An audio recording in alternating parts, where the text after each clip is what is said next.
Politics Live. We're talking about what you're talking about. You all ready for this? Mm-hmm. Dun, dun, dun, dun, dun. This is a sham. No. Nope. Y'all, just stop. Get real. Welcome to DBL. All right. My favorite day of the year, primary day, was yesterday. I thought you were going to say hump day. I thought you were going to say Amazon Prime Day. We all had different things going on. What a nerd I am. The primary day in a number of states. It was yesterday, and it was a really big test for the power of former President Donald Trump and his hold over the Republican Party. Now, the results show kind of a mixed bag. The Pennsylvania Senate race is too close to call. Now, the Trump-backed candidate, Dr. Mehmet Oz, you know Dr. Oz from Oprah, and his opponent, Dave McCormick, may be headed for a recount. Dr. Oz praised Trump at his rally last night. Take a look at this. I want to thank some other individuals who are actually unbelievably close friends, made a big difference in my life, were always there at every moment. Let's start with 45, President Trump. Yeah. In North Carolina's House primary, Trump-backed candidate Madison Cawthorn, and he lost to his Republican challenger, Chuck Edwards. Cawthorn was plagued by leaks of embarrassing videos and pictures. He also angered a lot of Republicans with accusations that they invited him to drug-fueled orgies. Never thought I'd say that in a primary day. Straight from your grandparents' lips. Meantime, other Trump-backed candidates like Doug Mastriano and Ted Budd did win their primaries. Al, what did you think about Trump maintaining or losing his power over the Republican Party? Is he still a player? Oh, he's absolutely still a player. I mean, I am surprised that it seems like it's loosened up a little bit, Lindsay. I thought Dr. Oz was going to run away with it. I don't know if it's because he doesn't live in Pennsylvania. That's kind of an issue when you live in Jersey. You know, I don't know politics like that. So, you know, I'm surprised that Dr. Oz is struggling as much as he is. But we were talking before the show started, and you know, you kind of think it's DeSantis' party. I still think it's like 60-40 Trump. Where are you? I mean, if you look at how everything's going, there's no president that served one term and then comes back with their endorsement and has all this pull. Usually when people serve one term, nobody wants to hear from them again. So I think President Trump, if you look at, let's say, the Pennsylvania race, okay, so we have McCormick that outspent, you know, Dr. Oz by so much. He is a multimillionaire. He spent millions more than Dr. Oz, and they're neck and neck. We can't, it's too close to call. So I would say that that's still a lot of pull, especially for somebody that served one term. And if you look at Budd that you talked about in North Carolina, he won like 60% of the vote, was on TV stations talking about his victory early on. He's a Trump-backed candidate. And so, you know, I think it's early, but you're seeing that a lot of these people who are begging for President Trump's endorsement are actually getting the nomination. And that says something, because especially when people are like, okay, you lost the election, move on, he still has a lot of pull.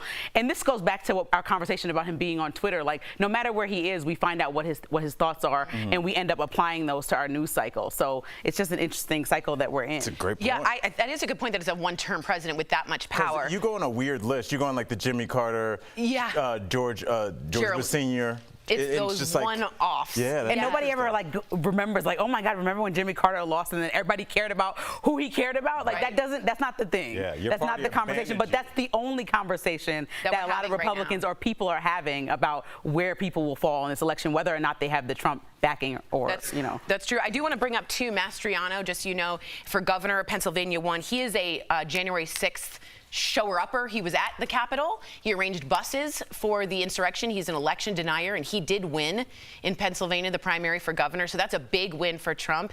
He is also being subpoenaed from the January 6th committee about what he did there. But Madison Cawthorn losing to me, I think the Republican Party really wanted him out because he was talking about cocaine-fueled orgies.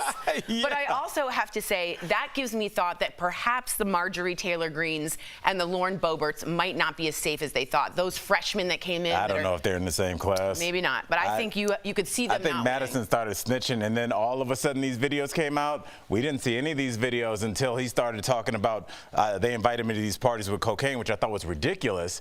And then there was like backlash towards that, which means that it was true. And so then all of a sudden we saw the video with his cousin.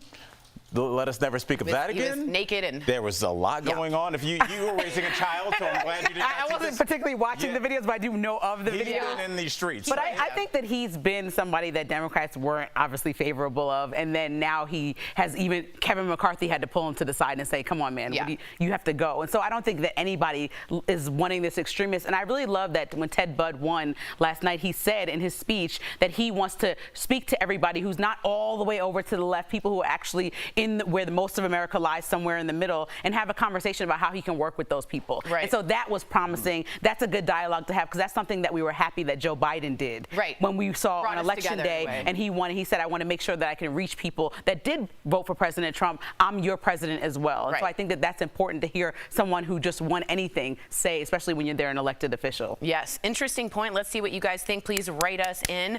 We've got a really cool viral video for you too. Coming up, we got two movie stunt pros. You ready? They got married. They had a nice surprise performance, as they were stunt people, for their guests. Now, a warning to our viewers, do not try this at home. So the pair performed a burn stunt where they set their clothes on fire. They're walking around. I think they're maybe doing like the Macarena. You should have to do that when you get divorced. They ran, and then finally a couple of friends extinguished the flames. But the video has more than 16 million views. Oh, it's just certain things. Is that cool at all to anyone? Clap in the studio if you think that's cool. Okay. What? 16 million people thought that's neat. That's what they do. That's their stunt. That's their thing. If I'm a pigeon wrangler, I release pigeons. But nobody would say that. Okay. Right, that you're risking your life by letting these pigeons fly. I mean, but what about that? I mean, do you think that would it be old person Al to say there's going to be copycats and that might not go well? And also, does that affect how you handle your marriage? 'Cause you can do that. I always look at the risk and reward of every decision. You know what I mean? And this is coming from somebody who jumped off the building. We both did in Las Vegas. Oh, gosh. Which is a ridiculous choice now at this age versus when I did it in my 20s. I don't know when you did it, Al, but I'm sure you were happy to do it at the time. 30s, but you don't have to do it again, right? So that's something where it's like, okay, well, if you want to take that risk, fine. But like now everything, especially with kids, you don't the risk and reward is like on fire, I'd rather just light a fire by the fireplace. Is it cool to have a picture of you on fire in your wedding? That looks like a threat from your ex. Yeah, no, but we're in this thing, and I wonder if like maybe gender reveals, now that they're not so well viewed in the public, maybe we're switching almost like kind of like marriage reveals, like we're getting married and we're also doing backflips down the aisle, like something different to kind of get it, because everybody wants attention. Would you do comedy at a wedding? Oh my gosh, no. Okay. No, and no one ever should. I just want to tell the audience, just like, whatever, just never book a comic just to like plug them in like a family. That's not a good time. I know people, it's not music. Okay. You can't just put it in. And I've actually been to an event where it was mostly family, and a comedian came and said something that was rude to my aunt. And it was a family argument. Like, it was a ruined event, a ruined birthday party, a family debate. And which side are you on, the comedians or my aunts? And I'm sorry for telling this story, but it really happened. All, I'm mad I haven't heard this story. But Lindsay, what you're talking about, I have so many comics that have told me this. What happens is, like, let's say like your partner Colin goes, I'm gonna book a comic to roast Lindsay. Here's the things to make fun of her, and your family comes over. But just Colin knows that a comic's coming, so now he's ready for this comedy show, but your family's like, who is this dude making fun of our daughter in our living room? It's not so cool. It's a weird dynamic when it's family or like one group of workers versus the comic. It's a different dynamic. So don't do that. Don't book do a DJ. that. Book a DJ. Set yourself on fire. That seems better. Set your picture on fire. That's right. That's according to Tori. Coming up on DBL, reality star Hazel E. shares the traumatic outcome of her mommy makeover plastic surgery, the complications that came with the pressure to bounce back. And for the first time in 50 years, Congress held a hearing on UFOs. Do you believe in aliens? We're talking about it next.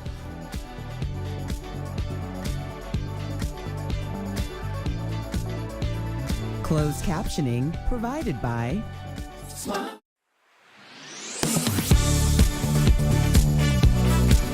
Daily Blast Live is always focused, always on cue, always ready, always timely. This May, don't miss a day. DBL is all new every day. I'd like to talk about hot yoga. Okay. I did that this And you're like morning. sweating all day when you do hot yoga. Yeah, It's like I- nonstop. It doesn't stop until the next day. It's weird. It's like It hits keeps your coming out of bones. me. Because I'm wondering why you guys are so hot. Did you work out this morning? No, I didn't, but I am also just warm. But when you do hot, I don't like hot yoga. If you don't know, hot yoga is the room itself is at like 90 to 100 degrees. Yeah, at and least. you sweat it out, the toxins, you get it all out. And to me, I'm like so smelly of sweat. I can't. So my I only can't. experience doing hot yoga was when I lived in Manhattan. So everybody knows you don't like go to the comfort of your own car afterwards. You get on the subway. And so I was like, and it was a hot yoga in Manhattan. So there weren't like a gym with showers. It was just like a hot yoga place. Right. So I did that one time and got on the train. I was so self-conscious That's a because I was so disrespectful for getting on the train. I should have hopped in the cab. I didn't have the money for the cab. Yeah. It just was a certain time in life. You are so. And It's to like this you got day, a water it's my most shameful, probably shit thing that I did. but I you know got that. it. What are you gonna do? I had to go home, and I lived all the way on 170th, coming from like 25th Street. If What you is know that? New The York, 1, 2, and 3 train or the 8? No, whatever it was, yeah. I died a slow death on it. So. Yeah, there's. I had to learn the hard way in New York because I got there and I got the subways down quick, but I didn't understand the difference in express trains. Oh yeah, So local. early, the one is like I'm every about to 3 get off on blocks. this street, and then it just you're like, why are we still going so fast? Oh, I thought you had the opposite. Like you stopped at every single block, and you skipped past like 57 Oh, you blocks. did the express. Yeah, I did the Yeah, express yeah, by yeah. accident. It's great when you're not. Yeah. When you're, I lived in New York for 3 years, and I can't believe Where'd you it. live? On 84th in Amsterdam. Oh, Upper West Side. And like, what was I doing in New York? What do you mean? How did I not? How did I transit? survive? You've never- I took you the don't have any New subways. York I stories. walked. What's that? I've never heard you tell one New York story. I have some. Yeah, New York you never told me stories. about New York. This is like breaking news. Oh yeah, 3 years right after college.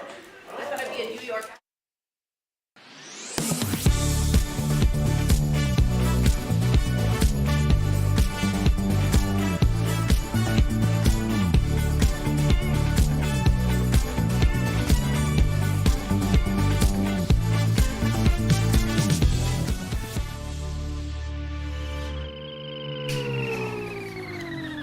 Welcome back. Are aliens real?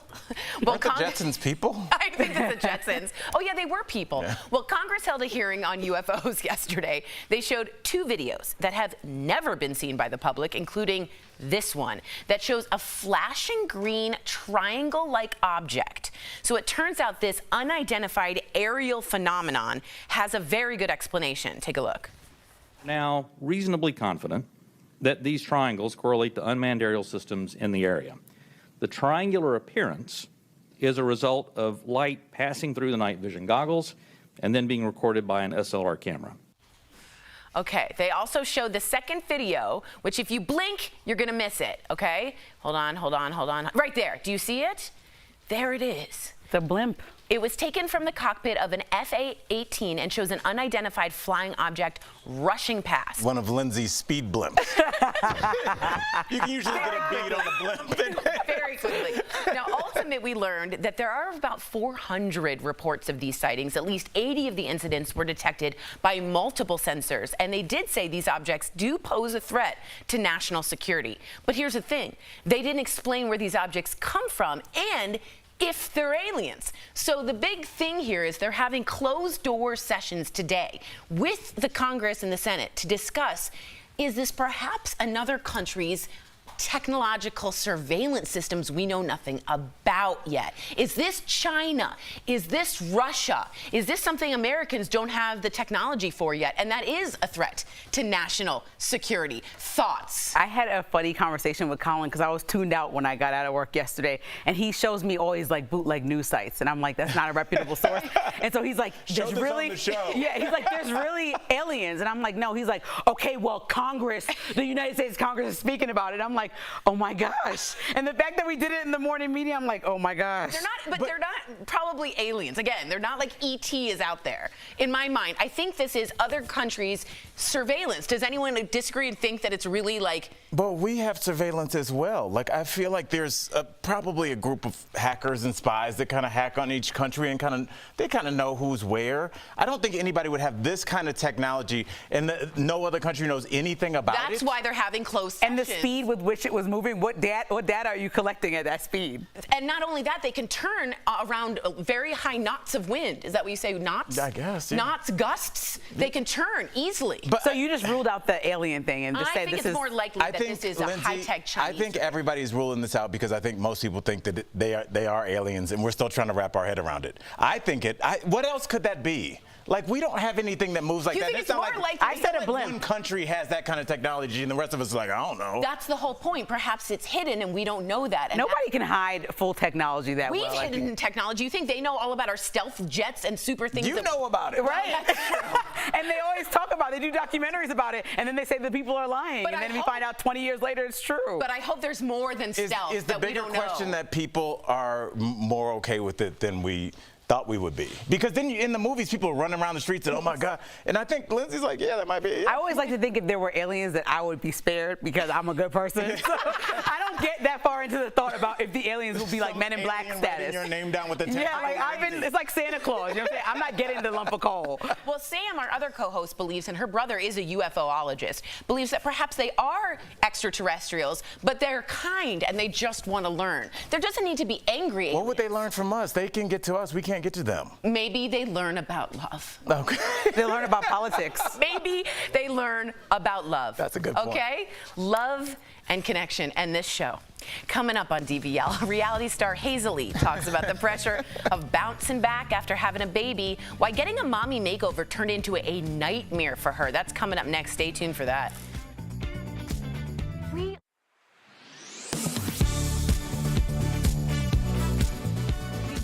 Every night. You might have seen it on TV. This commercial claims running your dishwasher every day can save on water. That's when our Verify emails started coming in. Multiple people asking us if this is true. So the question, does running your dishwasher every day help save water? Let's verify. Our source is Mary Geiger, owner of All About the Pipes Plumbing, Anta Plumbing and Drain, and Charlotte Water. We went straight to the city of Charlotte. In an email, Charlotte City Water told us it depends on if it's a newer, more efficient appliance and how full the dishwasher is. They then told us a plumber would have the best answer.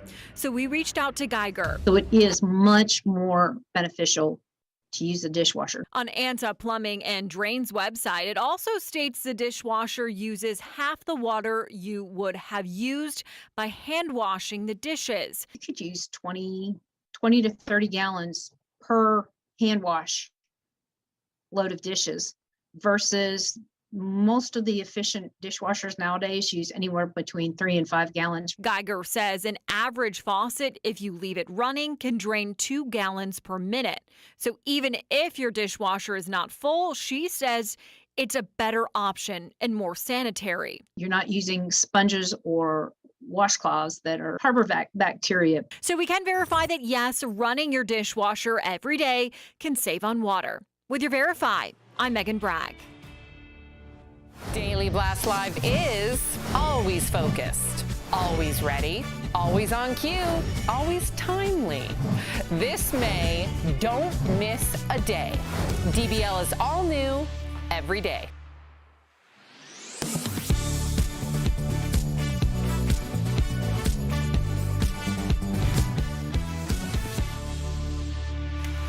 She became a reality star on Love and Hip Hop, and now this mom is getting very real about plastic surgery and the pressure to snap back. Y'all know about that if you're moms. Earlier, we spoke to Hazel E. about her mommy makeover nightmare. Take a look.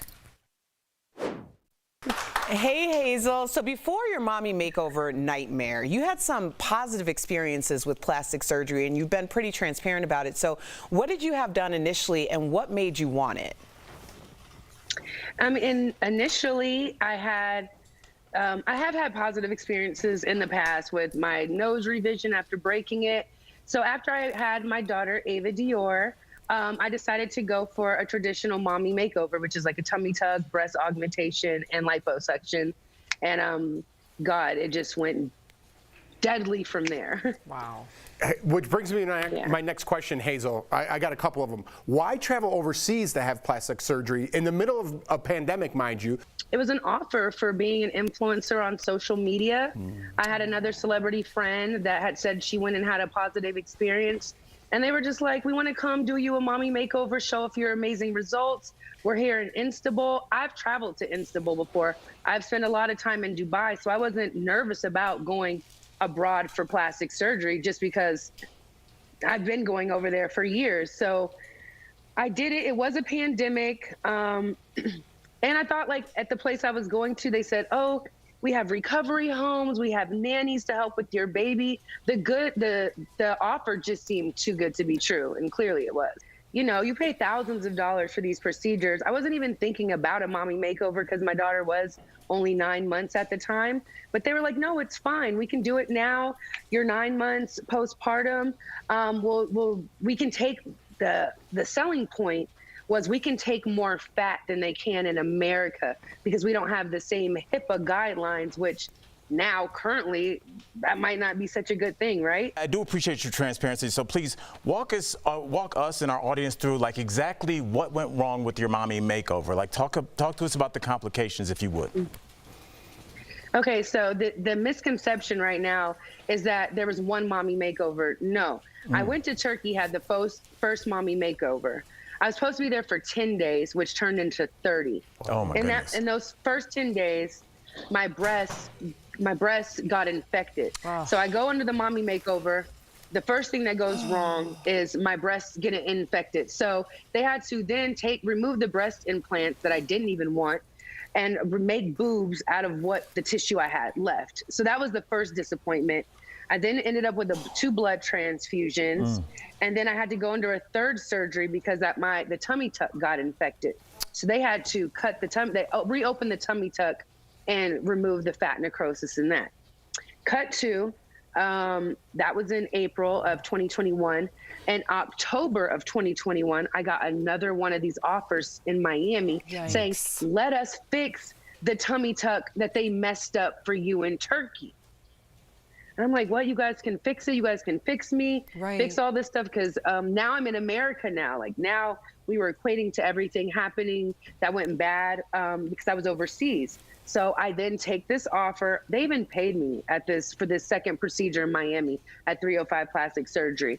And I ended up getting sepsis. Oh. I was in the hospital for 30 days and I'm in wound therapy and all kind of stuff now because of this tummy tuck and the tummy tuck revision that I did last year. Hazel, this is criminal. Wow. I listen, and it again, seems predatory. It's predatory. It's criminal.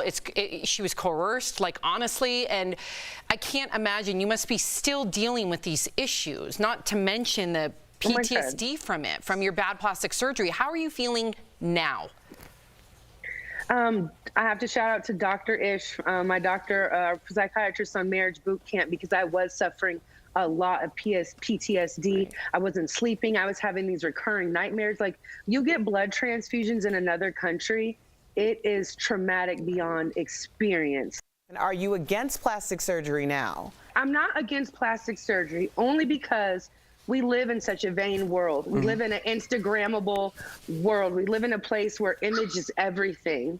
And so people are gonna go ahead and still get these procedures, whether you can advise them or not. DBL Nation, you got to check out Hazel Lee's new podcast, You've Been Hazed. It's available on all platforms. We appreciate you. We'll be right back. Thanks for sharing. Thank you.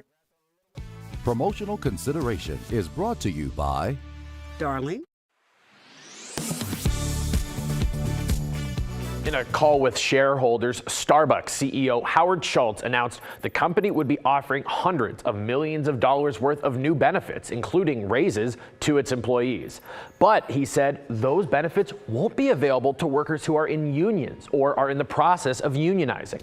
An article on the company website reads, Starbucks lacks the right to unilaterally make these changes at stores where there is a union or union organizing. The Starbucks Workers Union filed a complaint with the National Labor Relations Board, saying the announcement is intended to stop union organizing. The union also told Verify, quote, Starbucks is permitted by law to offer these benefits to workers at unionized stores. Our bargaining committees will demand that these modest improvements be given immediately to all. So let's verify. Does labor law allow Starbucks to offer raises and new benefits to its unionized workers? Our sources, the National Labor Relations Act the National Labor Relations Board, and Matthew Bodie, a law professor at St. Louis University with experience in labor law. The National Labor Relations Act is the primary law governing what's legal and not legal when it comes to unions. And here's the pertinent section for this case.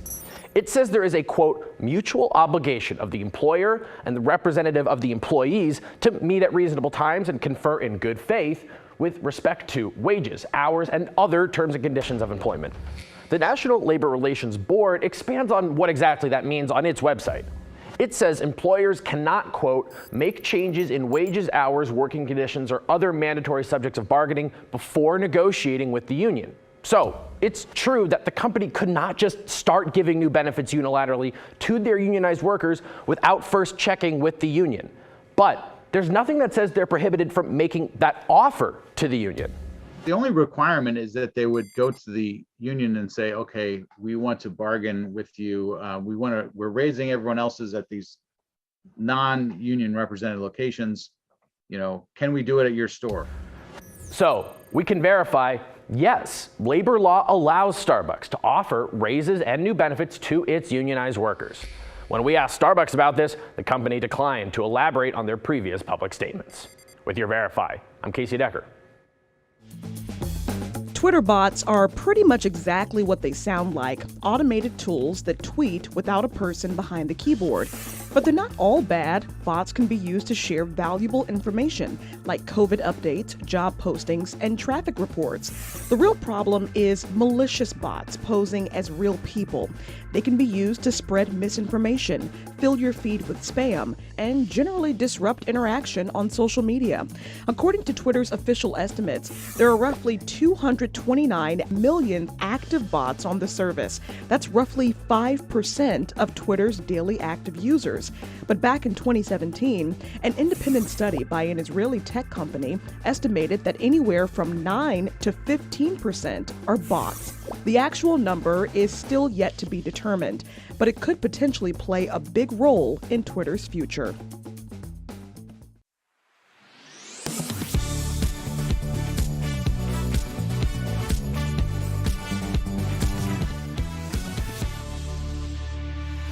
Welcome back to DBL. Unlocked social media accounts are being sold on the dark web. Sounds so scary. Wow. What does that mean? It's time. We'll tell you. It's time for a security alert sponsored by Lifelock. So you could receive a malicious link from a friend's account that will take you over to your account and lock you out too. So avoid becoming a victim. Never click on anything that seems suspicious, even if it's from someone you know. Always check their profile for spam and other unusual activity, and always change your passwords regularly. But the biggest tip, never share your personal information with others on social media, especially strangers. If your information has been breached, LifeLock is here to help. LifeLock keeps you and your digital identity secure from cyber criminals. Call 1-800-953-0836 or visit lifelock.com to learn more. I'm so weary of links now. I don't click on things from like people that I actually know. Like, did you see the Google Drive pictures? I'm like, nope. Of my wedding having. Yeah, sometimes I'll just get the spam where it's just a friend I know that I haven't talked to him and just says, hey, and it'll just say, I have a link. Like, we never have talked like that. Yeah, so let's never do it. Yeah. Let's not start today. Just be cautious. DBL's new every day. We will see you same time, same place tomorrow. Bye, guys.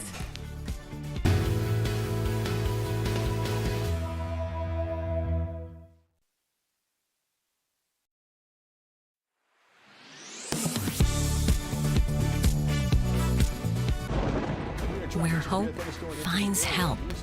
Where courage meets conviction. Where makers make fans.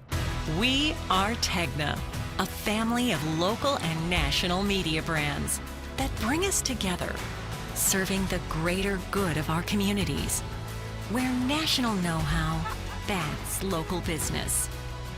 Be in good company with Tegna. But you want to go back 20 years and cancel somebody for what they did? You're out of order. I woke up and said, today is going to be a good day. Yes. At some point, you got to decide for yourself if you're going to stand up for what's wrong or what's right. Like, are we living in Bizarro world? Sorry, I ran out of steam there. I have to just push back on that. I think it's an okay conversation to have. That's what really rubbed me and a lot of people the wrong way. I love this story.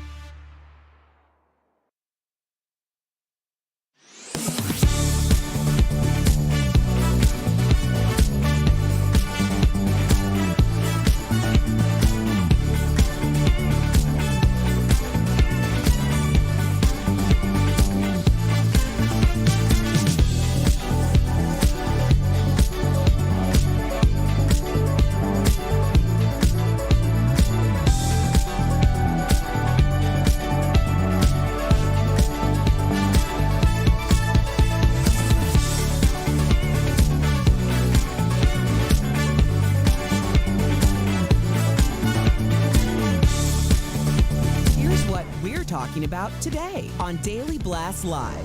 The primaries test Trump's GOP power as he declares victory for Dr. Oz. But is the celebrity surgeon's race actually too close to call? Dame Joan Collins will be here live. She's taking a look back at her final days on Dynasty. Was there really drama behind the scenes? Plus, our interview with the first deaf man to win an Oscar, Troy Kotsur. He reflects on that historic moment for the movie Coda. And Burn in Love. Why did this bride and groom get set on fire during their wedding? Oh my gosh. Are you insane? This is a sham. No. No. Y'all, just stop. Finally here. Drum roll. Welcome to DBL. So yesterday was primary day in a number of states, and it was a big test for the power of former President Donald Trump and his hold over the Republican Party. The results show it was kind of a mixed bag. So the Pennsylvania Senate race, too close to call. The Trump-backed candidate, Dr. Mehmet Oz, and his opponent, Dave McCormick, may be headed for a recount. Dr. Oz praised Trump at his rally last night. Take a listen to what he said. And I want to thank some other individuals who are actually unbelievably close friends. Let's start with 45, President Trump. Yeah. President Trump, after he endorsed me, continued to lean into this race in Pennsylvania. He knows all the subtleties of it. And God bless you, sir, for putting so much effort into this race. I will make you proud.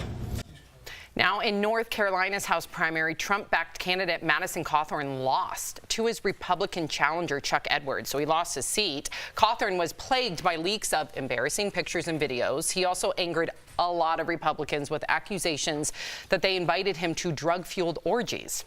Meantime, other Trump-backed candidates like Doug Mastriano and Ted Budd won their primaries. All right. So, Al, do you feel that Trump is still the Republican Party? Is he still the major influence? I think so. I mean, I think the Pennsylvania race is an outlier in that, you know, obviously Dr. Oz has name recognition. You think he'd run away with it. But Dr. Oz lives in Jersey. And that's not really playing that well, and he's still that close. So I think that shows that how powerful Trump's reach still is. When we start talking about Madison Cawthorn, we can talk about that briefly. Which Trump endorsed. Which he endorsed, but I mean, don't forget, he endorsed him, and then Madison Cawthorn made those accusations about the drug-filled orgies, which should only be coming out of somebody's grandmother. Like, you're not at college having drug-filled. Like, it's such a weird statement, but he said it, and it seemed like it was almost defamatory, but just like a statement you would brush away. But people started to respond to it, Erica and Jeff, and as they responded to it, he was becoming more and more chastised by the party, and eventually things started to leak, Sam. Where were those? All of a sudden, now those are coming out, and he's up out the party. My question to you guys is is that what Democrats should do when they have a Christian cinema or a Joe Manchin that's tanking every bill that they try and put out? Maybe the Republicans show that's how you handle somebody in your party that's out of line, because Madison Cawthorn's at home with us right now. That's dangerous. So you saying put people on blast? Yeah. Isn't that what politics is anyway? Yeah, it keeps people in line because, you know, you think about Biden had all those, you know, the Build Back Better and all those things he tried to, and Joe Manchin just tanks everything he tries to put out. If you set the example that, hey, Jeff, if you want to say something about the Democratic Party, that's cool. We got like 4 or 5 videos of you on Al's phone that we can release. Dang. That'll keep people in line. We got B613 it? It works. What are we doing? Do you think I understand. I understand what you're saying. I get it, Al. I get it. And it's a concept. Effective. It's a concept. But I do think, and I'm gonna liken it to family, but very loosely, because I understand none of us are family, right? But there's like the Republican Party that's kind of like the family that they'll like publicly reprimand you, and then like the Democrats are the family that are like, we're just gonna keep this in house. And it is interesting when you say it that way, because there is some truth to it. I don't know if completely besmirching a person is really going to do well in the long term. I think it's interesting, though, because we're saying, is Trump having an effect on this primary? Do you think so? Of course. But no different than Obama had effects on the primaries moving forward. And what we see, and I really am very clear about this more on Obama, because you saw a lot of candidates who were very qualified, but there was this formula that Obama had, and they started to try to mimic the formula. It worked for some people, and then it didn't work for others. And I think that's exactly what we're seeing here. And eventually there's going to come a time where even people who are 100% locked into your ideology and your politics are going to be like, we need a new formula. So I think we're getting to the end of a new formula when it comes to Trump as well. Do you think it'll backfire when, let's say, the Republican winner of the primary goes against a Democrat? Then do you think it will backfire? I'm not even sure what we're talking about. In essence of everything, to be perfectly honest with you. But my thing about like presidents backing, Obama backed people, so Trump backed people. But Trump's way more controversial. But here's where I'm going to go with that. So if Trump's backing someone now, and this is what I don't like politics, right? Hey, man, you're going to do the primary over here in Pennsylvania. I'm Donald Trump. I'm going to help you out, right? Okay. All of a sudden now you move up that ladder, and now you're running for president. This is far off, right? But now you're running for president, and now you're like, hey, remember me? Thank you. I just helped you back in Pennsylvania. You wouldn't be where you're at if it wasn't for me. Now you try to distance yourself from Trump's policies and all the controversy that it goes with. But you just shook hands with the devil, so to speak, and that's politics. That is politics, and that's what's so frustrating. You look at McCormick, and you look at Oz, I was going to say Dr. Oz, but you look at those two, they spent over $50 million in super PAC money. $50 million. So what is that super PAC money? Whose hands did they shake to get that $50 million? What favors? I mean, Republicans have big dollars. That's not that much money to their party. For a primary? This is big money. To control a state like Pennsylvania? But to just point, and I'm not just singling out Republicans. This is a Democrat problem, Bernie Sanders aside. This is a Republican problem and a Democrat problem. Take money out of politics and we'll finally get some real leadership. Sam, that's not going to happen. Well, we have to stop saying that. Why? Because there's no way. Stop saying that. I wish you were right. I wish you were right, Sam. Who's going to bring forward that legislation? Like, hey, let's do something where we're all broke. And what happened to Bernie? But look how close. What happened to him? You're right. He was unfairly treated because he wanted to change things. When people want to change things, they take him out. I'm sorry to cut you off. No, he got really close though. I do think a revolution is on the rise, whether it's now or whether it's our children's lives. But at the same time, I still think we can't be complacent, and we still need to advocate for a fair democracy, because right now it's rigged. Look, if you don't have money, you can't play. But you can also say that about a lot of businesses. If you don't have enough money to get in the game, poker. If you don't have enough money to get in the game, you can't play. And unfortunately, unless we change the rules of poker or poker, no one's. You need to have money to get into the game. That's how it works. I know, but there's you acted surprised when I said it. Well, there's no. I don't know any other rules to poker besides that. Don't play poker with me. I don't know me and Sam sitting there like, you go, I think. It looks cool. I would wear the sunglasses. It looks like it takes a long time. Coming up on DBL, is there a chance that the late Patrick Swayze could show up in the new Dirty Dancing movie as a hologram? Why there's talk of a virtual return to the sequel, and the fabulous Dame Joan Collins. Wow. Yes. She will be here live. There she is, you guys. We can't wait to talk with her coming up next. Closed captioning provided by Daily Blast Live is always focused, always ready, always on cue, always timely. This May, don't miss a day. DBL is all new every day. Okay, we are talking about we can look. We're talking about we're talking about Madison Cawthorn and the leaked videos. Yes, but he started his career in a lot of controversy. It came out that the story he's told about how he lost the use of his legs was not true. Right. He began to say a lot of things that weren't true, but he was towing the company line for a long time. Then he just kind of out of nowhere. I don't know if it was like some kind of weird self-destruction button he pushed on his career, but he just all of a sudden was like, these old senators are inviting me to cocaine parties. And it came out of nowhere. Yeah. He wasn't pinned into a corner or anything. He just said it. Still on a high at that point. Yeah. But like, why do you do that, Jeff? Allegedly. I got a brand new one. Oh, beautiful. Yeah. Thank you so much, man. It was like, I mean, he was immediately, I mean, you think about from the time that happened, which maybe 8 weeks ago, 10 weeks ago to now, he's now no longer a senator after 4 leaked videos. I mean, it's kind of like how the mafia does. Like, they took him out. Like, they took him out. You know, Democrats let people hang around. It's amazing. Look at that. I don't know. I want to know what you guys think. Is this a strategy that, even though it seems to be unethical, should you bring ethics into politics? Because when you do, you seem to lose a lot. So I don't know. I'm excited for this. Way to cover that, buddy. My question. Oh, pause. Sorry, you can listen. You know you're going right in after I intro. Dude, am I doing a breakdown of her life? What's up with my question? I didn't see it. What's up with that question? And what does that mean? You actually had a stunt double on that show and only did one of the famous cat fights start to finish. Can you walk us through that infamous pond fight? It's a big. I don't even know what I just said.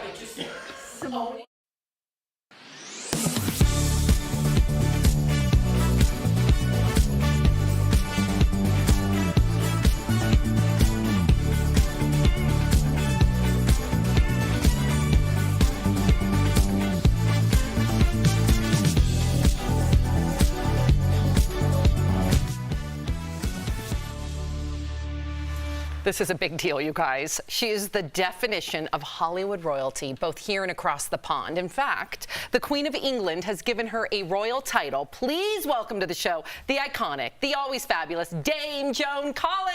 Yes. Hi, Joan. Hi. Look at your. Be here from sunny England. Wow.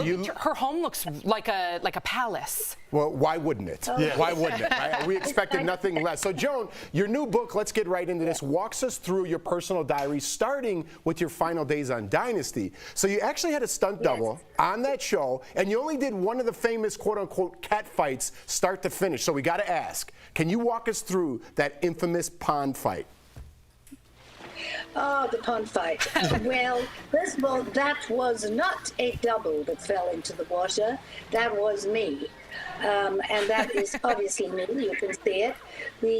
In fact, I think it's me most of the time because when I fell into the water, I had a big hat on and the hat flew off, which is slightly iconic. And we had to have. That is the worst dress I ever wore in Dynasty. It is just hideous, I think. And we had to have like 6 of them because we did so many takes. So many takes in the water. I think we only did the one fall into the water.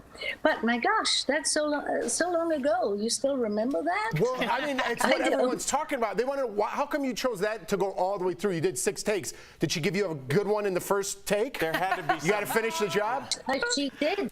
The director said, "Now, Linda, I want you to hit," and then I'm going to say freeze.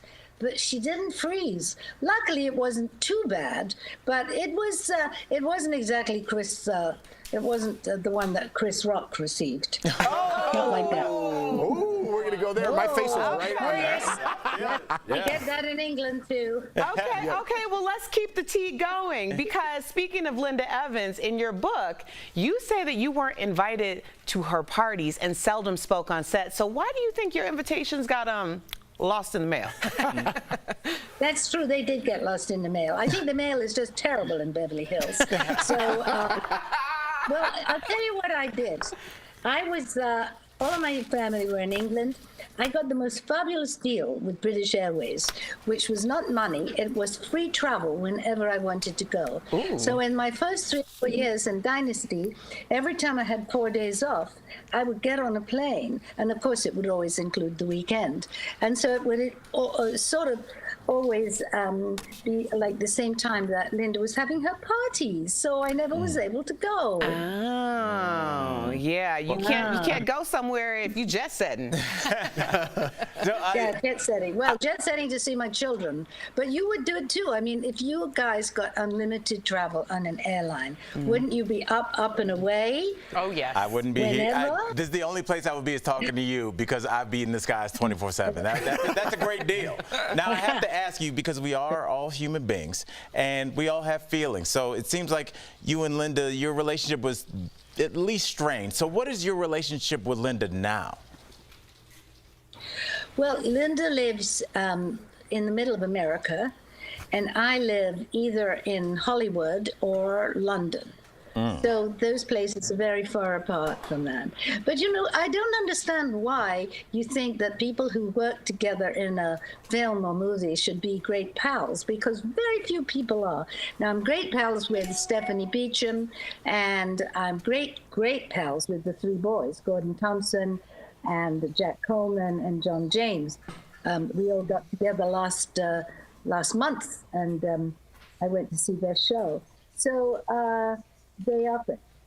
And Sam, I have a quick follow-up question. I didn't write too much about what. I've always wanted to ask a great actress like yourself this. Is it better to have a little bit of tension with somebody that you're acting against? Is it almost better to not be good friends, especially if your characters are not like that on film? Yeah, because they were nemesis. Well, I don't think it makes any difference in terms of personality. What I do know is that when I first worked with Linda, I had a scene in which I had to be said, and so I don't know what you're doing here, you little tramp. And I said it in a very low voice. And then and that was the rehearsals, we rehearsed a few times. And then when it came to do it, I pulled out all the stops and I did full Alexis, and I said, how dare you come into my home and take over, you little tramp. And at the end, Linda said, oh my God, that felt so real. I said, you didn't mean it? I said, no, darling, it's called acting. Yeah. So, don't worry, we've got more that was great. with Dame Joan Collins. When we get back, we're going to get her thoughts on plastic surgery, a lot more. Stay with us. We love you, Joan. I've had some thoughts on my book. Of course. Absolutely, absolutely. We love.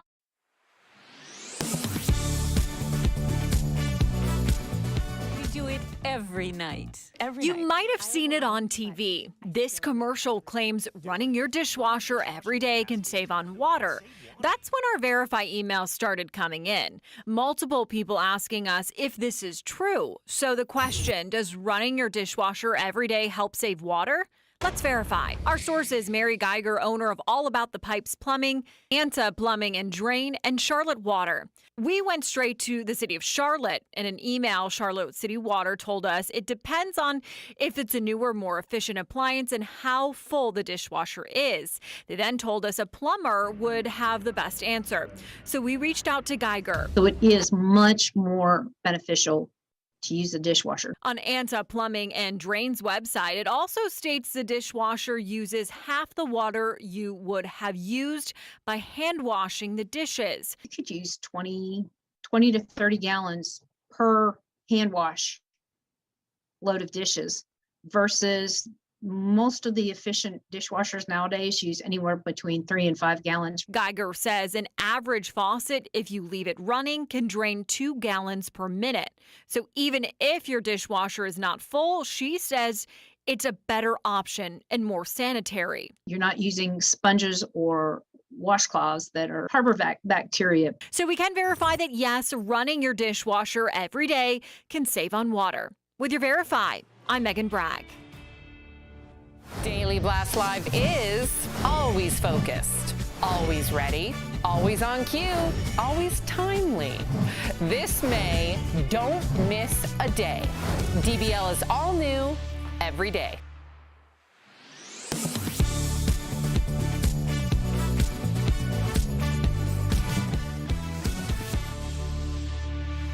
Welcome back. We've been chatting with Dame Joan Collins about her days on Dynasty and, of course, her new book, My Unapologetic Diaries. She joins us live to continue the conversation. Please welcome back, Joan. Yes. Yeah. That was just me. So I'm in London, and you guys are where? Where are you? We're in Denver, Colorado. Oh, you're in Denver. Kind of the middle of America. Well. I used to be called the Denver Beast. Why? When I was doing Dynasty, I did. Denver but I talk Beast. about Dynasty quite a bit. Yes, Biest actually it was spelled B-I-E-S-T. Das Denver Biest. Not a very nice title. But, Anyway, I hope you enjoyed my book because I do talk about Dynasty. I also talk about Star Trek that I was in with, the wonderful Captain Kirk. And he was just amazing. Bill, I liked him a lot. William Shatner. Yeah. And, he's been on the show a few times. Yeah. I played a very different role in that. I played a missionary worker, a saintly missionary worker who tried to persuade the world that Hitler was a good guy. Wow. And unfortunately, they had to kill her. So Dr. Spock pushed her under a bus. And that's one of the stories that I tell in the book. Yeah. Well, I just, I have to talk about your book because you talk about somebody who's a huge inspiration to myself, the late, great Sidney Poitier. You say the two of you had some of the most interesting conversations just about life. Is there one discussion that stands out to you? Oh, wow. The one thing that does stand out to me so many times, I knew Sidney from when he was doing a picture with Paul Newman, and I was in Paris with my boyfriend, and we used to go, we did a lot of drinking. Yeah. We both liked a tipple. And was when we were at a friend's house during the time of Obama, and we were waiting to see if Obama was going to be nominated to be president. And when he was, Sidney's face just lit up. And I said, "Are you happy?" He said, "What do you think?" Yes, he was. But he was very, very deep. And he loved my husband, Percy. He would take him to lunch, and they would have long, long, long lunches. But basically, I saw Sidney with Joanna, who was a very good friend of mine, his lovely wife. And he was a man who, he overcame so much. He was washing dishes in New York when he was like 17, 18, and coming from very, very poor circumstances. And he just became such an iconic and wonderful figure and admired so much, but so simple. He never took himself seriously, although he was a very serious person. He was just one of the most wonderful people that I've ever met, and very, very different from many Hollywood people, as you can understand.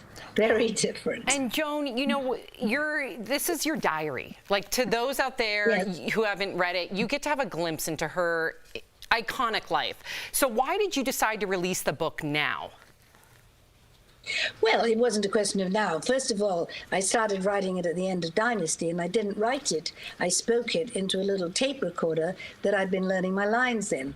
And all of the things that appear in the first 20 years are all spoken. And then I decided to have it put down by a professional. And I mentioned it to my agent, and he said, "Well, that sounds good. Would you like to, diaries are very popular, and you've had a very interesting life." I said, "I'll say." So yes. I thought, why not? And it is a bit naughty in places, I know. I have a few things to say. It's unapologetic. Yes. The title is perfect. To our viewers, you got to pick up a copy of Joan's new book, My Unapologetic Diaries. Dame Joan, thank you for chatting with us today. Thank you so much. Promotional consideration is brought to you by Darlings. In a call with shareholders, Starbucks CEO Howard Schultz announced the company would be offering hundreds of millions of dollars worth of new benefits, including raises to its employees. But he said those benefits won't be available to workers who are in unions or are in the process of unionizing. An article on the company website reads, Starbucks lacks the right to unilaterally make these changes at stores where there is a union or union organizing. The Starbucks Workers Union filed a complaint with the National Labor Relations Board, saying the announcement is intended to stop union organizing. The union also told Verify, quote, Starbucks is permitted by law to offer these benefits to workers at unionized stores. Our bargaining committees will demand that these modest improvements be given immediately to all. So let's verify. Does labor law allow Starbucks to offer raises and new benefits to its unionized workers?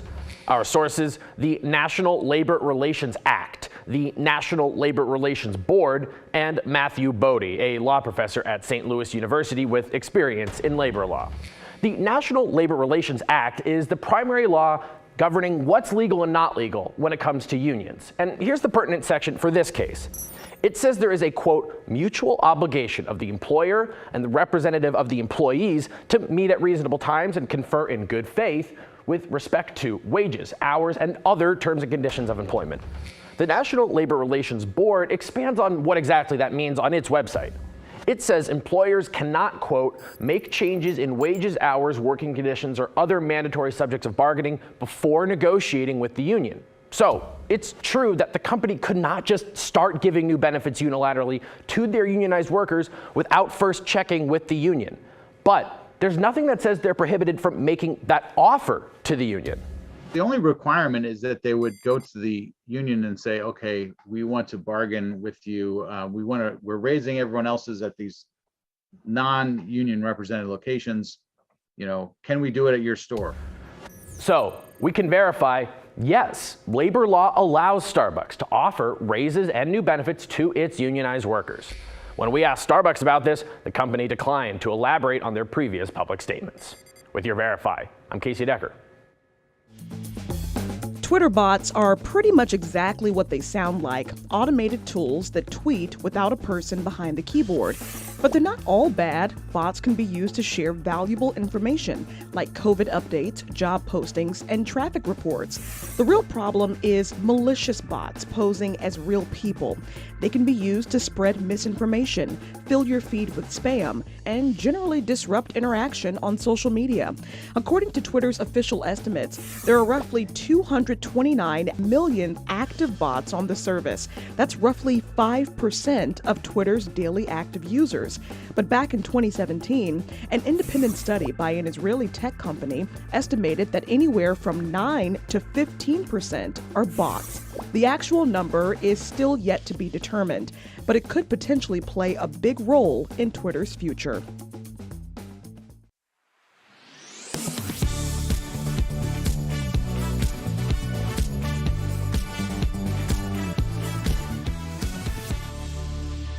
We do want to thank Dame Joan Collins once again. Fabulous. If you guys are leaving us, you can watch the second half of the show online. Watch on YouTube, dailyblastlive.com, or our DBL mobile app. But if you get the second half of the show where you are, here is what's ahead. Our interview with Coda star Troy Kotsur. He's reflecting on the historic moment he became the first deaf man to win an Oscar. And there's talk of Patrick Swayze being written into the new Dirty Dancing movie. But how? Why some suspect it could be in a hologram form.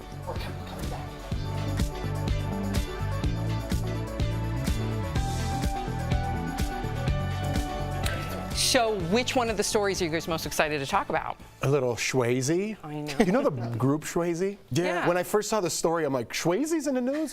People have no idea what I'm talking about right now. People do. Patrick Swayze. Yeah, I miss Patrick Swayze. It's like one of the first actors. I remember watching Dirty Dancing at a young age and just being like, there's something so vulnerable about the way he acts. And then if you've ever seen like the making of Dirty Dancing, you see his work ethic. That guy took so many takes. Remember that very end scene where she does like that swan dive? Right. He did so many takes that his feet started to bleed.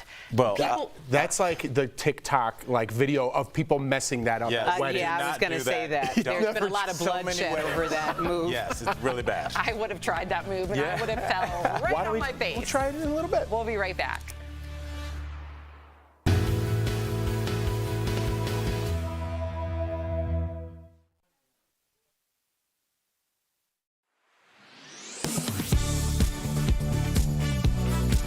Most of us have seen the bumper stickers on the back of big trucks stating, "Warning, stay back 200 feet, not responsible for a broken windshield."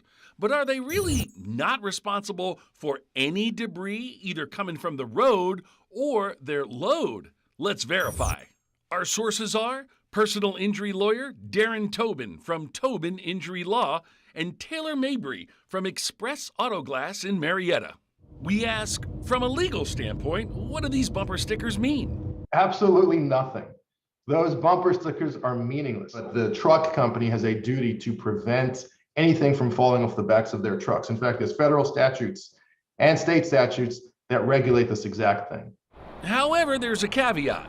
What if the debris comes from the road? So if something strikes your vehicle and it comes off the road, the truck will not be responsible, because that's something that could be there from any company or any person, or things fly off every day. Mr. Tobin advises not to chase the truck, but call 911 and try to get a tag number. If you pursue and get into an accident, that could be on you. Taylor Mabry from Express Auto Glass in Marietta agrees it's best to get a tag and keep your receipt. I've had to email receipts to companies before, send credit card receipts and stuff like that, just to prove that this customer did in fact pay and they are entitled to reimbursement. So we can verify, those bumper stickers don't really hold a lot of water. They're more of a warning. If it's coming off the road, well, it's just bad luck for you. But if it's something being hauled that hits you and you have proof along with documentation, it might be worth further pursuit.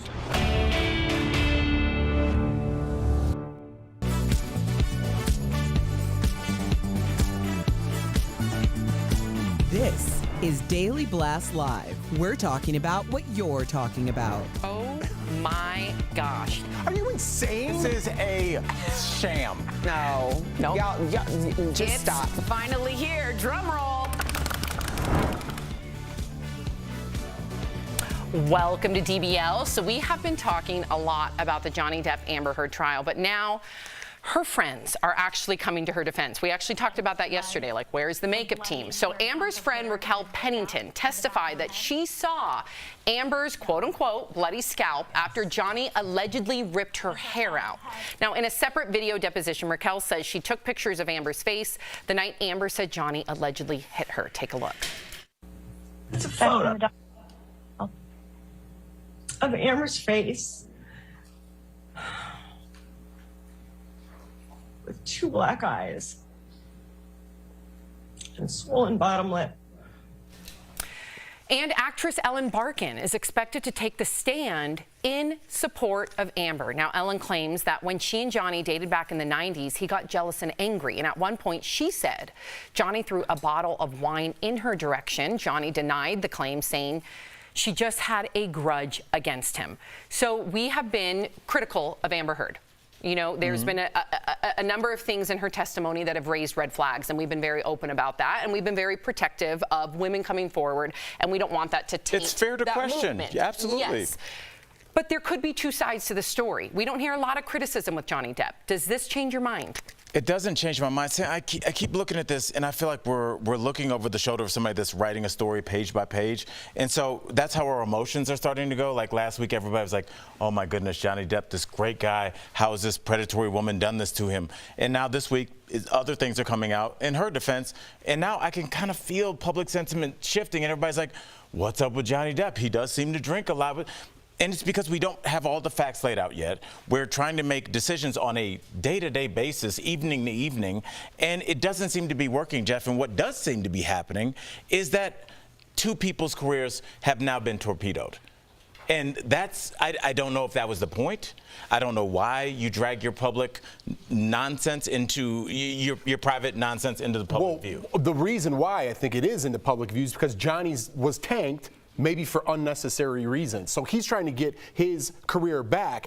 In that process, Amber Heard is losing hers, right? Because, listen, social media twists everything. You could say something, you could take things out of context. They're good, social media, at finding the other side. It's hard to find the other side in this Amber case. I understand her friends are now sticking up for her.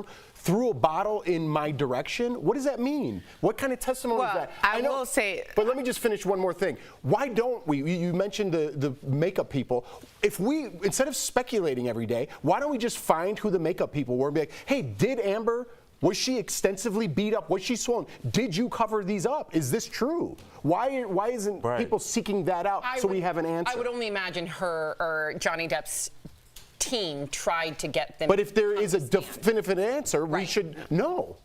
I have not made up my mind, so to speak, but it is interesting because I do think what Al's saying in terms of like the book is actually being written right now. And every time there's a new person on the stand, there's a plot twist, right? And then the public sentiment might go in any direction. That's also the risk of having it streamed live on television. At the end of the day, there are going to be two different judgments. There's going to be the public judgment, and we're going to have far more information than we had before. We have all the information. And then there's going to be the actual judgment that the court laid out. I did want to say something about throwing the bottle in the direction, because I made a comment about people who resonate with something that Amber might be saying. Like, if you are a victim of domestic violence or any type of violence, there are certain things that ring true to you, are triggering. And anytime you have someone, because throwing something, and I'm not saying that he did or he didn't, but I've heard this argument a lot, and I just want to be clear that throwing something in someone's direction, especially something as lethal as a bottle, breaking things all in the home or in the room, that is abuse. So I just want to be clear that even if a bottle does not hit you, and I'm taking this out of the context of this actual example, even if it didn't hit you, it's still very abusive behavior, and it should not be tolerated. But I could take the other side to that very easily. There is no other side, Yes, Jeff. there is. No, there isn't. Okay, can I explain? Let me try to explain. We get in a fight, like kind of we're in right now. If you're sitting by the trash can and I'm not even thinking about you and I throw something away and it breaks by accident, your opinion is I threw the bottle at you. My opinion is I didn't see you there and I was just throwing that in your direction. Do you see the other side to that? But you're saying it from a situation that isn't a volatile situation. I'm simply saying, because this argument comes up a lot, that when I hear an object being thrown at someone in a heated debate or in a heated way, that is very abusive and triggering to me, because I know what it's like to be on the other side of something being thrown at you. And that's why I'm saying that. I'm simply saying I don't want people to walk away thinking you must get hit in order for it to be abuse. It is still abuse. And I totally get it. I know it's personal to you. I'm just taking, if I was a defense attorney, the other side. I apologize. I know you went through something personal. I was just taking the other side. Yeah, no, it's a talk show. We need to talk about that. Yeah, No, absolutely. Thank you both for that. Okay, so we're wondering if Patrick Swayze is going to return to the Dirty Dancing sequel in some form. The director of the new film told Deadline they're going to try to include as many people from the original as appropriate, but they want to be respectful in every way. The director said that involves having a conversation with Patrick Swayze's estate, making some believe Patrick's character, Johnny Castle, could return in a digitized form, such as a hologram. Patrick passed away from pancreatic cancer in 2009. Ooh, I have strong feelings about this, but go ahead. I want to hear, because I think I always look at the situation. By the way, I appreciate the conversation y'all had. Yeah. That was dope. Yeah.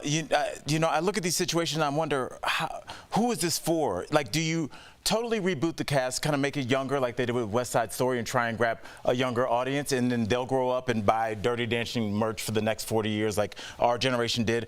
Or do you kind of keep the old characters and bring them back even though they're in their late 50s probably? Patrick Swayze has been gone for almost 15 years now. I don't understand the thought process behind that. And what like, do you who think about him being a hologram, or one of your favorite actors coming back without their consent as a hologram? It's different whether when it's a main character or not. I know they did that with some of the people when they rebooted Star Wars. Like, they digitized some of the generals that died naturally, and so but they weren't main characters. For Patrick Swayze to have scenes where he needs to be emotional. What if it's one scene with him in a hologram? I think we could do that. I think we have technology for that. I like it for the fact that if his estate agrees with it, that's okay. There's a difference between an actor playing a role and putting him back in an iconic scene such as Dirty Dancing and having those lines that he spoke in the movie maybe reiterated through a hologram. It's a little bit different when someone's personal, right? Like, this is me as a person and now I'm being resurrected again, and I've never said these words before and now you're putting those words in my mouth. I think it's two different things. So for me, the movie's okay in my mind. Okay, let me ask you this. If it was Patrick Swayze hologram acting in a film that he had never been in before, would you feel okay with that? If he's playing Johnny, what's his last name? Castle. Johnny Castle, I would be. If he's walking into the character. scene.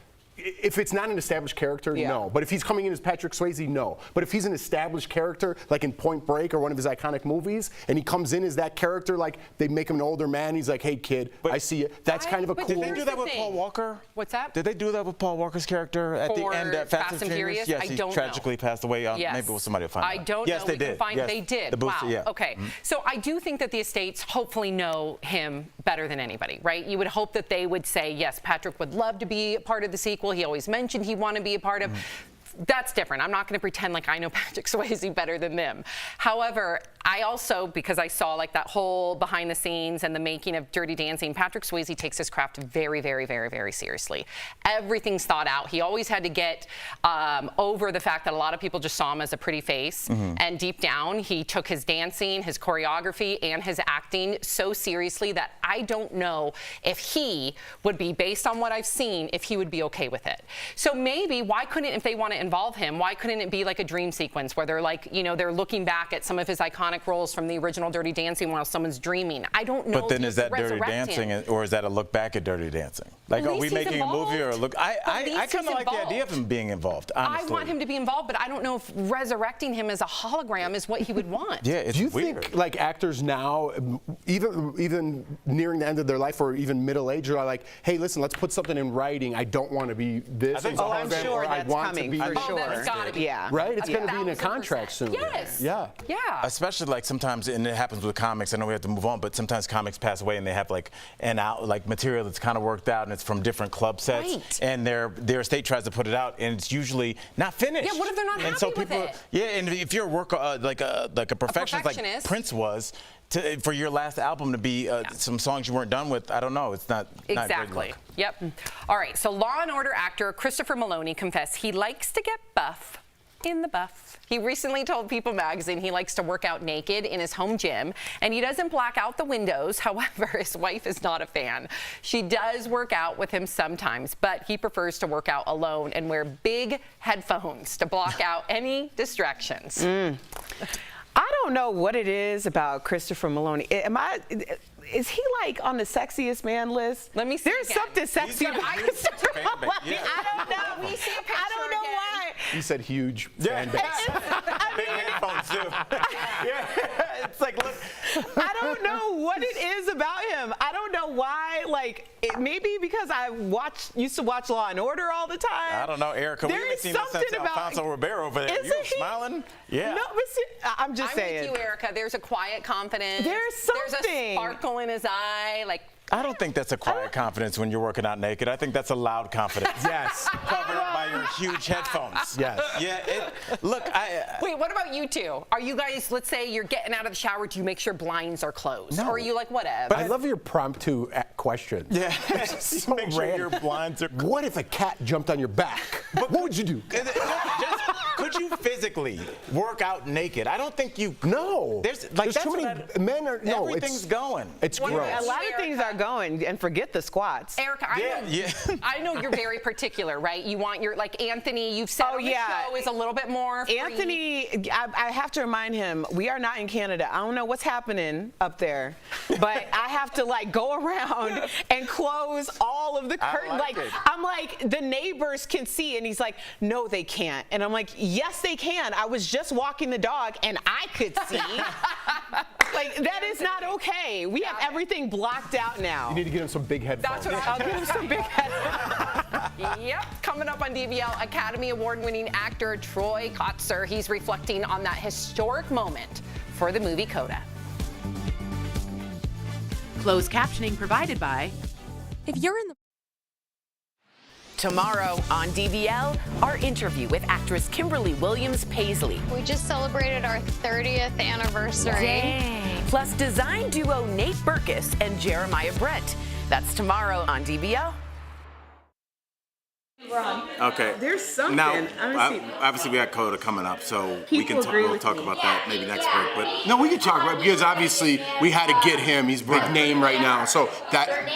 Could you say this? Yeah. I mean, we're going to be wearing different clothes, so it's obviously. Yeah. But go ahead. Yeah. And I was just saying one thing that really disappointed me about. And I hate to bring it up again, even in this example, the smack Will Smith, Chris Rock, is that it took away from speeches Oh, totally. Like, I was on the couch because I was watching, like, oh, I got to watch Questlove, DBL. man. Questlove, everybody. It was right after. There were so many. But his speech about how, like, he grew up and obviously, you know, his father taught him to sign, but then his father was in a car accident and he couldn't sign because he was paralyzed.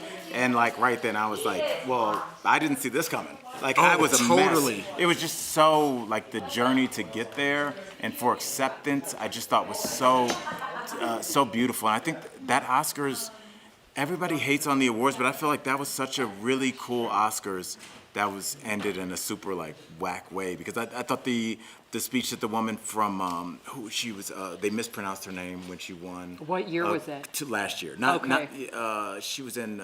oh, and then she presented this year? And she was like, now I'm messing... I thought it was, like, such a beautiful way now I'm going to mess up the names. That's okay. Yeah. And, like, we're from literally different parts of the world, and we're going to mess each other's names up. I thought that was really beautiful, and it's all wiped out by a smack. You know, so I asked him because I was so excited to talk to him because I thought his speech was the best at the whole Oscars. So I do ask him that question coming up. And DBL Nation, you agree with me that there's something sexy about Christopher Meloni? I didn't think that was on the low. Yeah, he does.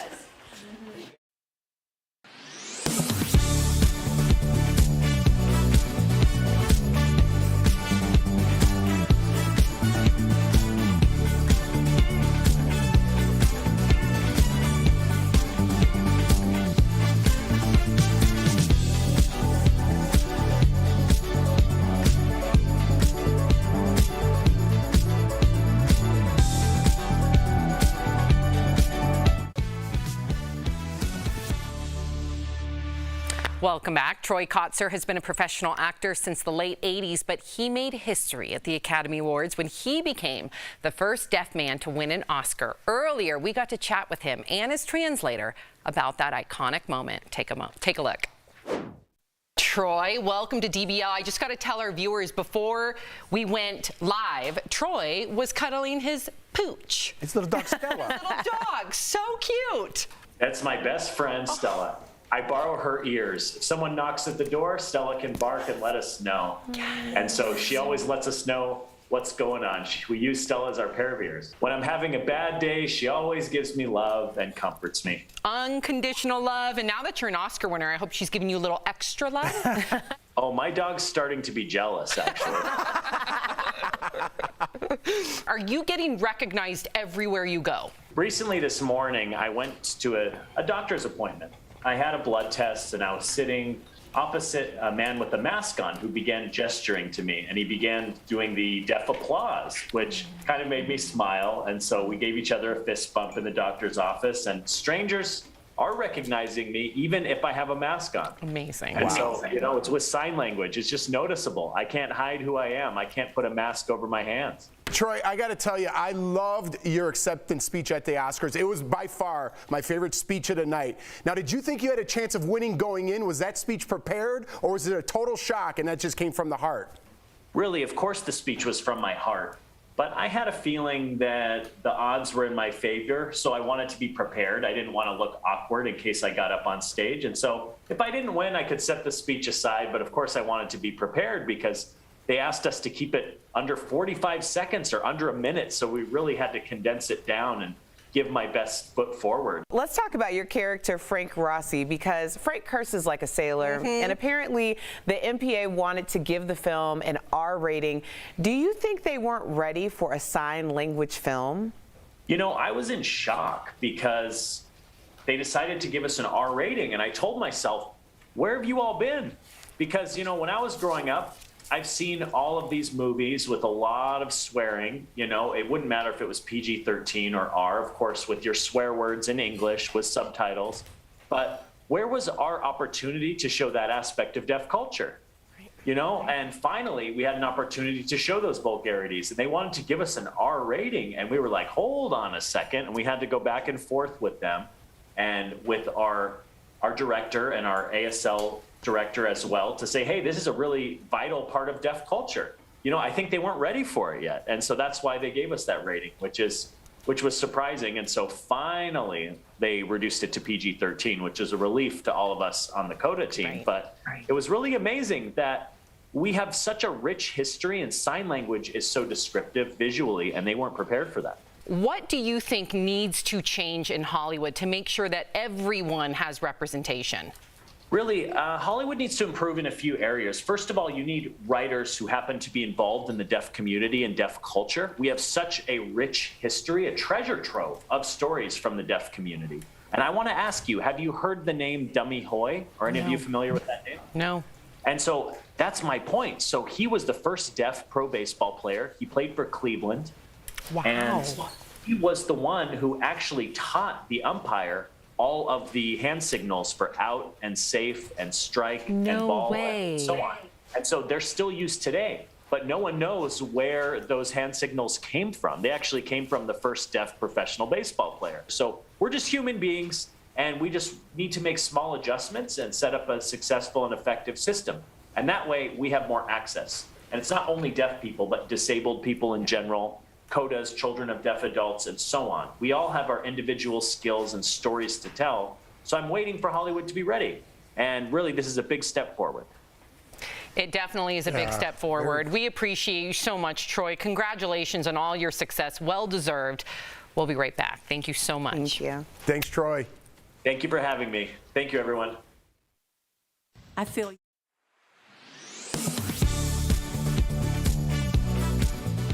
do it every night. You might have seen it on TV. This commercial claims running your dishwasher every day can save on water. That's when our Verify emails started coming in. Multiple people asking us if this is true. So the question, does running your dishwasher every day help save water? Let's verify. Our source is Mary Geiger, owner of All About the Pipes Plumbing, Anta Plumbing and Drain, and Charlotte Water. We went straight to the city of Charlotte. In an email, Charlotte City Water told us it depends on if it's a newer, more efficient appliance and how full the dishwasher is. They then told us a plumber would have the best answer. So we reached out to Geiger. So it is much more beneficial to use the dishwasher. On Anta Plumbing and Drain's website, it also states the dishwasher uses half the water you would have used by hand washing the dishes. You could use 20 to 30 gallons per hand wash load of dishes versus most of the efficient dishwashers nowadays use anywhere between 3 and 5 gallons. Geiger says an average faucet, if you leave it running, can drain 2 gallons per minute. So even if your dishwasher is not full, she says it's a better option and more sanitary. You're not using sponges or washcloths that are harbor bacteria. So we can verify that yes, running your dishwasher every day can save on water. With your Verify, I'm Megan Bragg. Daily Blast Live is always focused, always ready, always on cue, always timely. This May, don't miss a day. DBL is all new every day.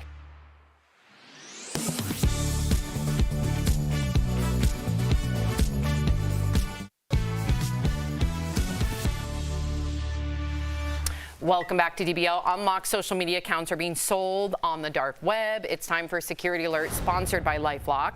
You could receive a malicious link from a friend's account that will take over your account and lock you out too. So avoid becoming a victim. Never click on anything that seems suspicious, even if it's from someone you know or think you know. Also check their profile for spam and other unusual activity, and always change your passwords regularly. But the biggest tip, never share your personal information with others on social media, especially strangers.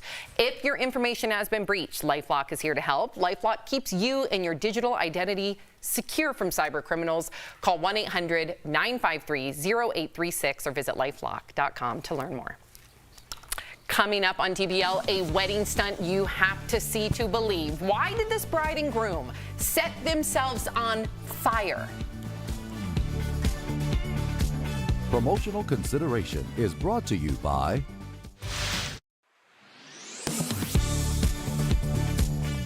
In a call with shareholders, Starbucks CEO Howard Schultz announced the company would be offering hundreds of millions of dollars worth of new benefits, including raises, to its employees. But he said those benefits won't be available to workers who are in unions or are in the process of unionizing. An article on the company website reads, Starbucks lacks the right to unilaterally make these changes at stores where there is a union or union organizing. The Starbucks Workers Union filed a complaint with the National Labor Relations Board, saying the announcement is intended to stop union organizing. The union also told Verify, quote, Starbucks is permitted by law to offer these benefits to workers at unionized stores. Our bargaining committees will demand that these modest improvements be given immediately to all. So let's verify. Does labor law allow Starbucks to offer raises and new benefits to its unionized workers? Our sources, the National Labor Relations Act, the National Labor Relations Board, and Matthew Bodie, a law professor at St. Louis University with experience in labor law. The National Labor Relations Act is the primary law governing what's legal and not legal when it comes to unions. And here's the pertinent section for this case. It says there is a, quote, mutual obligation of the employer and the representative of the employees to meet at reasonable times and confer in good faith with respect to wages, hours, and other terms and conditions of employment. The National Labor Relations Board expands on what exactly that means on its website. It says employers cannot, quote, make changes in wages, hours, working conditions, or other mandatory subjects of bargaining before negotiating with the union. So it's true that the company could not just start giving new benefits unilaterally to their unionized workers without first checking with the union. But there's nothing that says they're prohibited from making that offer to the union. The only requirement is that they would go to the union and say, okay, we want to bargain with you. We're raising everyone else's at these non-union represented locations. You know, can we do it at your store? So we can verify, yes, labor law allows Starbucks to offer raises and new benefits to its unionized workers. When we asked Starbucks about this, the company declined to elaborate on their previous public statements. With your Verify, I'm Casey Decker. Twitter bots are pretty much exactly what they sound like, automated tools that tweet without a person behind the keyboard. But they're not all bad. Bots can be used to share valuable information, like COVID updates, job postings, and traffic reports. The real problem is malicious bots posing as real people.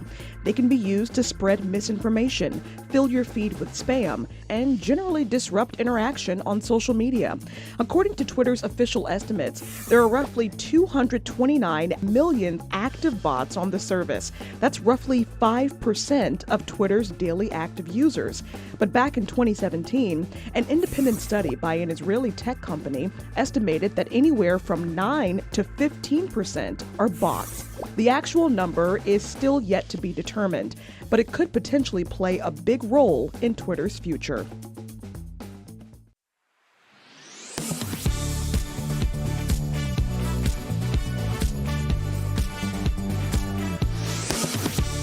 Tomorrow on DBL, our interview with actress Kimberly Williams Paisley. She relives her iconic role in Father of the Bride. We just celebrated our 30th anniversary. Dang. Don't do the math. Plus, design duo Nate Berkus and Jeremiah Brent. They tell us what it's really like to work with your spouse on TV. That's tomorrow only on DBL. Welcome back. We've got really cool viral video for you. Is it me? It's not. Oh. That would be, well, that... Two movie stunt pros got married and they had a surprise performance for their guests, and a warning to our viewers, do not try this at home. Okay, here we go. So the pair performed a burn stunt where they set their clothes on fire. Okay, so you see them here walking, waving, no big deal.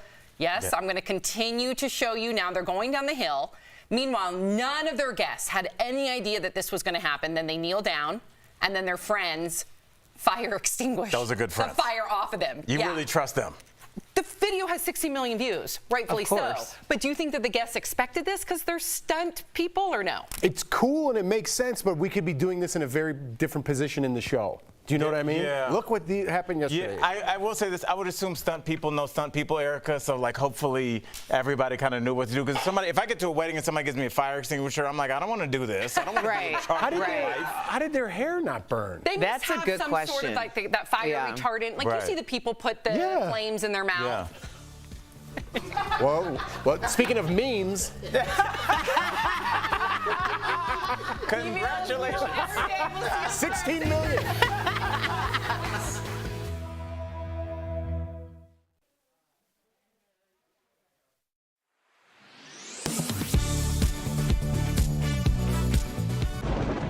Where hope finds help.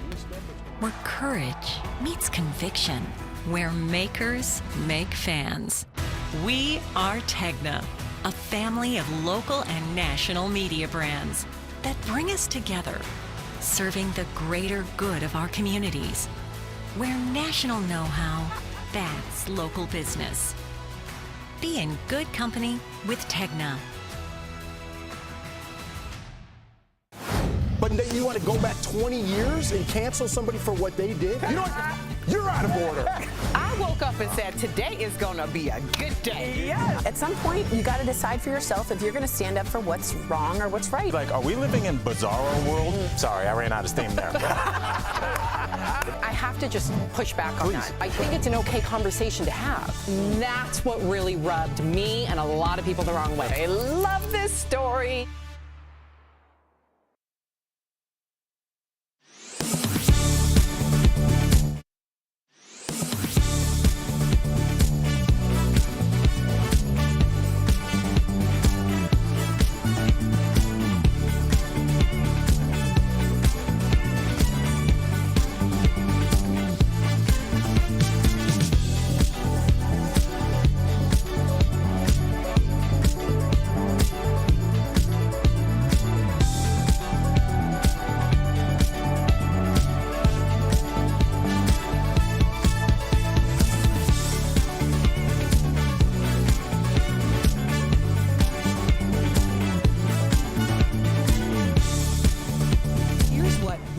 About today on Daily Blast Live. The primaries test Trump's GOP power as he declares victory for Dr. Oz. But is the celebrity surgeon's race actually too close to call? Dame Joan Collins will be here live. She's taking a look back at her final days on Dynasty. Was there really drama behind the scenes? Plus, our interview with the first deaf man to win an Oscar, Troy Kotsur. He reflects on that historic moment for the movie Coda. And Burn in Love. Why did this bride and groom get set on fire during their wedding? Oh my gosh. Are you insane? This is a sham. No. Nope. Y'all, just stop. Finally here. Drum roll.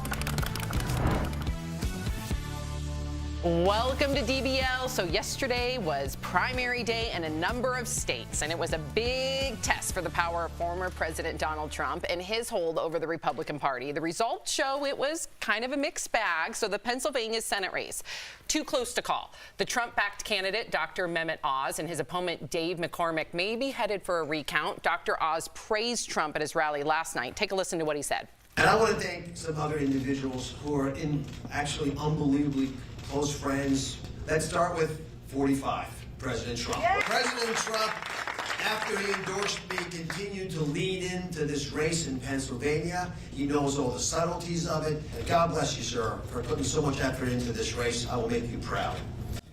Now, in North Carolina's House primary, Trump-backed candidate Madison Cawthorn lost to his Republican challenger, Chuck Edwards. So he lost his seat. Cawthorn was plagued by leaks of embarrassing pictures and videos. He also angered a lot of Republicans with accusations that they invited him to drug-fueled orgies.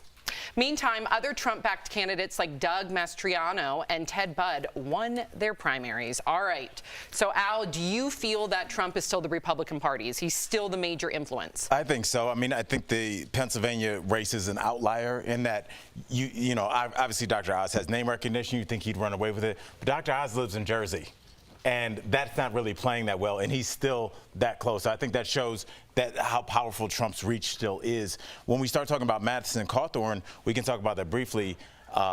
Which Trump endorsed. Which he endorsed, but I mean, don't forget, he endorsed him, and then Madison Cawthorn made those accusations about the drug-filled orgies, which should only be coming out of somebody's grandmother. Like, you're not at college having drug-filled. Like, it's such a weird statement, but he said it, and it seemed like it was almost defamatory, but just like a statement you would brush away. But people started to respond to it, Erica and Jeff, and as they responded to it, he was becoming more and more chastised by the party, and eventually things started to leak, Sam. Where were those? All of a sudden, now those are coming out, and he's up out the party. My question to you guys is, maybe is that what Democrats should do when they have a Christian cinema or a Joe Manchin that's tanking every bill that they try and put out? Maybe the Republicans show that's how you handle somebody in your party that's out of line, because Madison Cawthorn's at home with us right now. That's dangerous. So you saying put people on blast? Yeah. Isn't that what politics is anyway? Yeah, it keeps people in line, because you know, you think about Biden had all those, you know, the Build Back Better and all those things he tried to, and Joe Manchin just tanks everything he tries to put out. If you set the example that, hey, Jeff, if you want to say something about the Democratic Party, that's cool. We got like 4 or 5 videos of you on Al's phone that we can release. Dang. That'll keep people in line. We got B613 it? It works. What are we doing? Do you think I understand what you're saying. I get it, Al. I get it. And it's a concept. Effective. It's a concept. But I do think, and I'm gonna liken it to family, but very loosely, because I understand none of us are family, right? But there's like the Republican Party that's kind of like the family that they'll like publicly reprimand you, and then like the Democrats are the family that are like, we're just gonna keep this in house. And it is interesting when you say it that way, because there is some truth to it. I don't know if completely besmirching a person is really going to do well in the long term. I think it's interesting, though, because we're saying, is Trump having an effect on this primary? Do you think so? Of course. But no different than Obama had effects on the primaries moving forward. And what we see, and I really am very clear about this more on Obama, because you saw a lot of candidates who were very qualified, but there was this formula that Obama had, and they started to try to mimic the formula. It worked for some people, and then it didn't work for others. And I think that's exactly what we're seeing here. And eventually there's going to come a time where even people who are 100% locked into your ideology and your politics are going to be like, we need a new formula. So I think we're getting to the end of a new formula when it comes to Trump as well. Do you think it'll backfire when, let's say, the Republican winner of the primary goes against a Democrat? Then do you think it will backfire? I'm not even sure what we're talking about. That's in essence of everything, to be perfectly honest with you. But my thing about like presidents backing, Obama backed people, so Trump backed people. Yeah, but Trump's way more controversial, so it's going to backfire. Here's where I'm going to go with that. So if Trump's backing someone now, and this is what I don't like politics, right? Hey, man, you're going to do the primary over here in Pennsylvania. I'm Donald Trump. I'm going to help you out, right? Okay. All of a sudden now you move up that ladder, and now you're running for president. This is far off, right? But now you're running for president, and now you're like, hey, remember me? Thank you. I just helped you back in Pennsylvania. You wouldn't be where you're at if it wasn't for me. Now you try to distance yourself from Trump's policies and all the controversy that it goes with. But you just shook hands with the devil, so to speak, and that's politics. That is politics, and that's what's so frustrating. You look at McCormick, and you look at Oz, I was going to say Dr. Oz, but you look at those two, they spent over $50 million in super PAC money. $50 million. So what is that super PAC money? Whose hands did they shake to get that $50 million? What favors? I mean, Republicans have big dollars. That's not that much money to their party. For a primary? That's this nothing. Is big money. To control a state like Pennsylvania? But to Jeff's point, and I'm not just singling out Republicans. This is a Democrat problem, Bernie Sanders aside. This is a Republican problem and a Democrat problem. Take money out of politics, and we'll finally get some real leadership. Okay, but Sam, that's not going to happen. Well, we have to stop saying that. Why? Because there's no way. Stop saying that. I wish you were right. I wish you were right, Sam. Who's going to bring forward that legislation? Like, hey, let's do something where we're all broke. And what happened to Bernie? But look how close. What happened to him? You're right. He was unfairly treated because he wanted to change things. But when people want to change things, they take him out. I'm sorry to cut you off. No, he got really close though. I do think a revolution is on the rise, whether it's now or whether it's our children's lives. But at the same time, I still think we can't be complacent, and we still need to advocate for a fair democracy, because right now it's rigged. Look, if you don't have money, you can't play. But you can also say that about a lot of businesses. If you don't have enough money to get in the game, poker If you don't have enough money to get in the game, you can't play. And unfortunately, unless we change the rules of poker or poker, no one's. You need to have money to get into the game. That's how it works. I know, but there's well, you acted surprised when I said it. Well, there's no. I don't know any other rules to poker besides that. Don't play poker with me. I don't know. Me and Sam sitting there like you go, I think. It looks cool. I would wear the sunglasses. It looks like it takes a long time. Coming up on DBL, is there a chance that the late Patrick Swayze could show up in the new Dirty Dancing movie as a hologram? Why there's talk of a virtual return to the sequel, and the fabulous Dame Joan Collins. Wow. Yes. She will be here live. There she is, you guys. We can't wait to talk with her coming up next. Closed captioning provided by Daily Blast Live is always focused, always ready, always on cue, always timely. This May, don't miss a day. DBL is all new every day. Okay, we are talking about we can look. We're talking about Yeah, we're talking about Madison Cawthorn and the leaked videos. Yes, but he started his career in a lot of controversy. It came out that the story he's told about how he lost the use of his legs was not true. Right. He began to say a lot of things that weren't true, but he was towing the company line for a long time.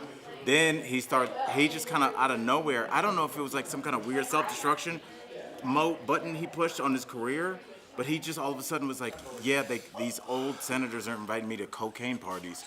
And it came out of nowhere. Yeah. He wasn't pinned into a corner. Right. He just said it. Still on a high at that point. Yeah, but like, why do you do that, Jeff? Allegedly. I got a brand new one. Oh, beauty. Yeah. Thank you so much, man. It was like, I mean, he was immediately, I mean, you think about from the time that happened, which maybe 8 weeks ago, 10 weeks ago to now, he's now no longer a senator after 4 leaked videos. I mean, it's kind of like how the mafia does. Like, they took him out. Like, they took him out. And you know, Democrats let people hang around. It's amazing. Look at that. I don't know. I want to know what you guys think. Is this a strategy that, even though it seems to be unethical, should you bring ethics into politics? Because when you do, you seem to lose a lot. So I don't know. I'm excited for this. Way to cover that, buddy. My question. Oh, pause. Sorry, you can listen. You know you're going right in after I intro. Dude, am I doing a breakdown of her life? What's up with my question? I didn't see it. What's up with that question? And what does that mean? You actually had a stunt double on that show and only did one of the famous cat fights start to finish. Can you walk us through that infamous pond fight? It's a big. I don't even know what I just said.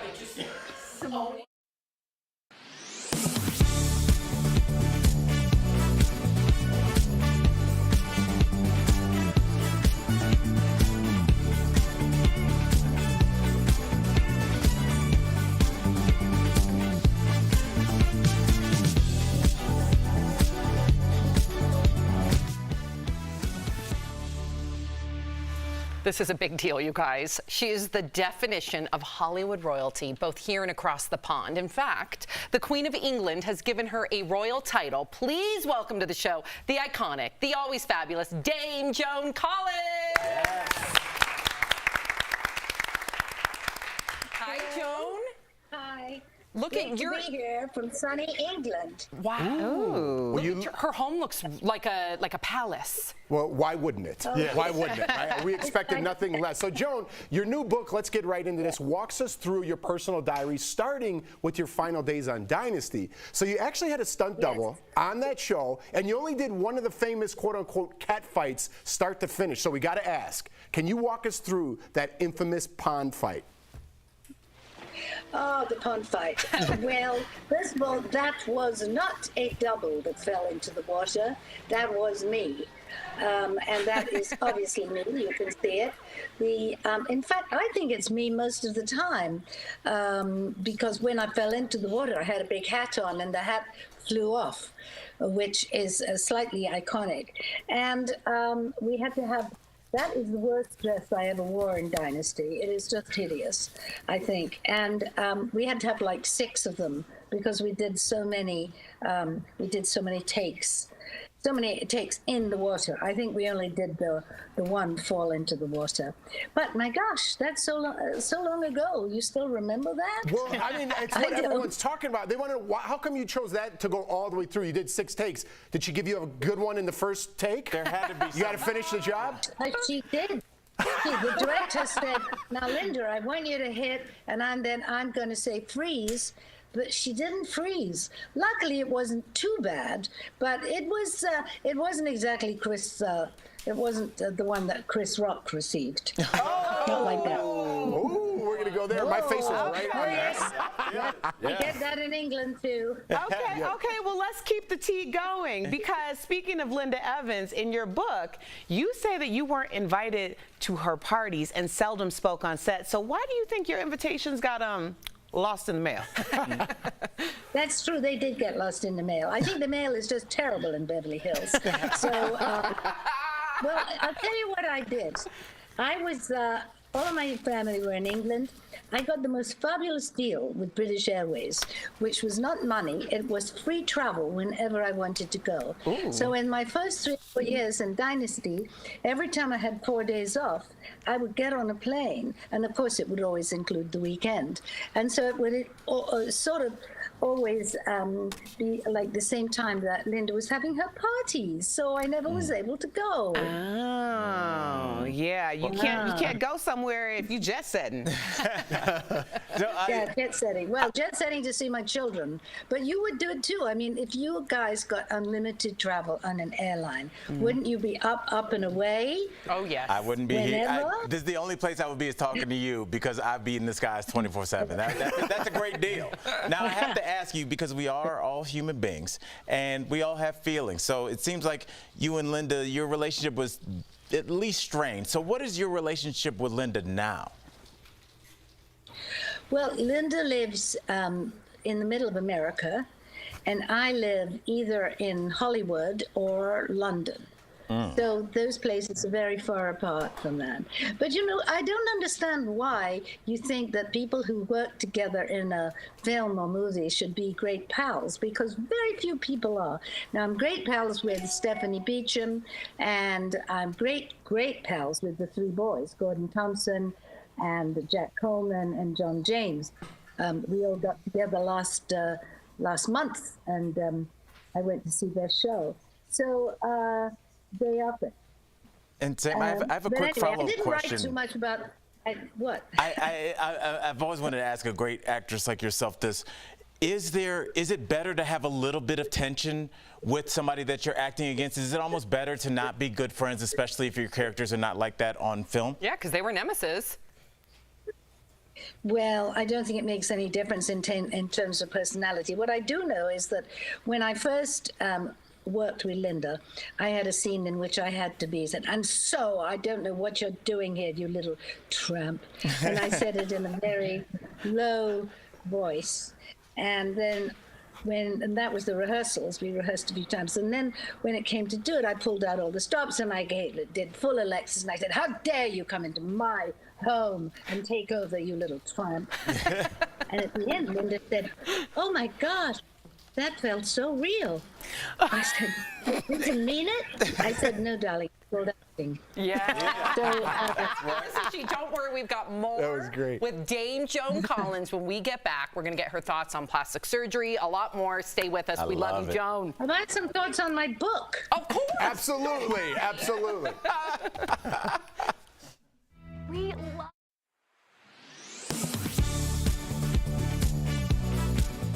We do it every night. You might have seen it on TV. This commercial claims running your dishwasher every day can save on water. That's when our Verify emails started coming in. Multiple people asking us if this is true. So the question, does running your dishwasher every day help save water? Let's verify. Our source is Mary Geiger, owner of All About the Pipes Plumbing, Anta Plumbing and Drain, and Charlotte Water. We went straight to the city of Charlotte. In an email, Charlotte City Water told us it depends on if it's a newer, more efficient appliance and how full the dishwasher is. They then told us a plumber would have the best answer. So we reached out to Geiger. So it is much more beneficial to use the dishwasher. On Anta Plumbing and Drains website, it also states the dishwasher uses half the water you would have used by hand washing the dishes. You could use 20 to 30 gallons per hand wash load of dishes versus most of the efficient dishwashers nowadays use anywhere between 3 and 5 gallons. Geiger says an average faucet, if you leave it running, can drain 2 gallons per minute. So even if your dishwasher is not full, she says it's a better option and more sanitary. You're not using sponges or washcloths that are harbor bacteria. So we can verify that yes, running your dishwasher every day can save on water. With your Verify, I'm Megan Bragg. Daily Blast Live is always focused, always ready, always on cue, always timely. This May, don't miss a day. DBL is all new every day.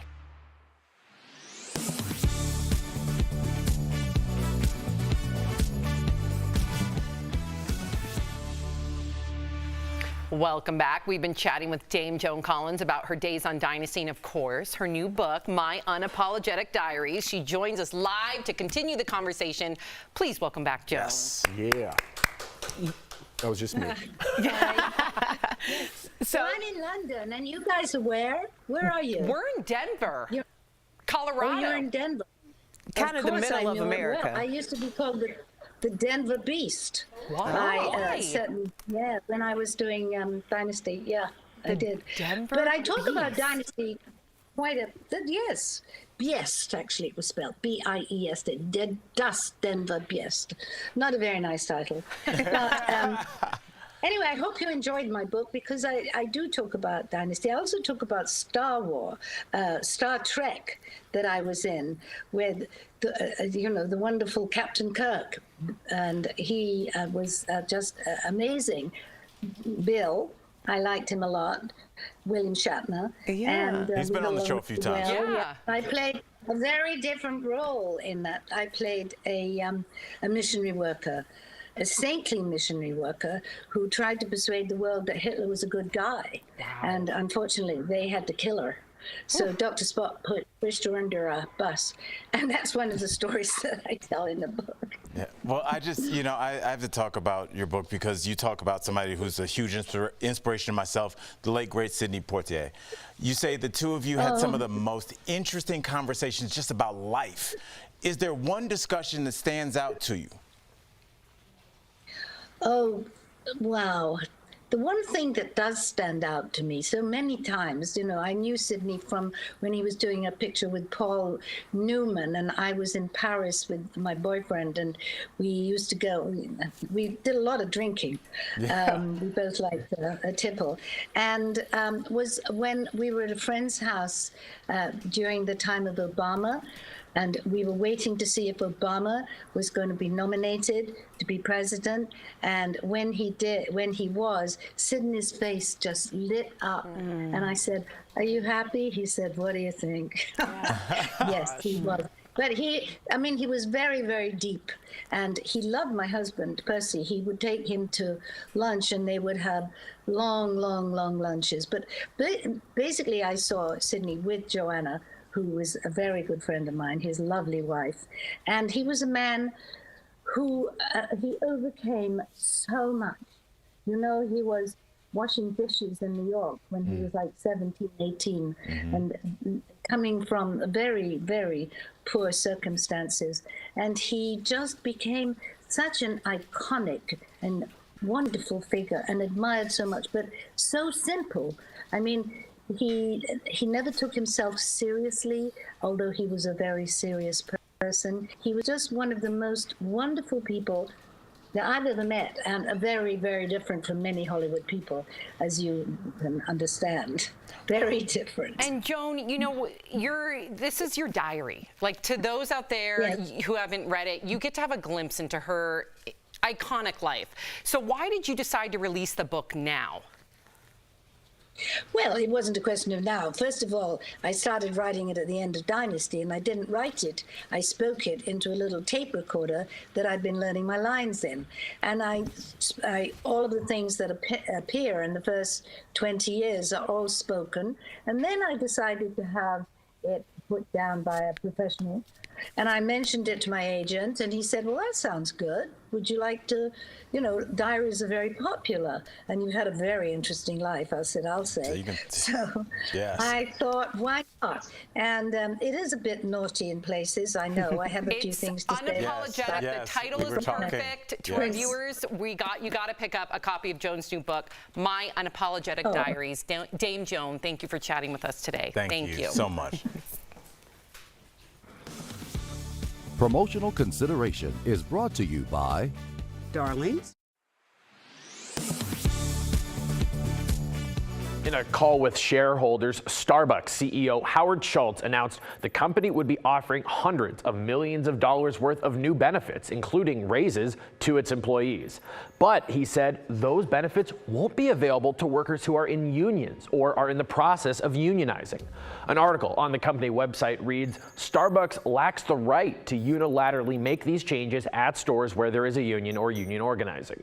The Starbucks Workers Union filed a complaint with the National Labor Relations Board, saying the announcement is intended to stop union organizing.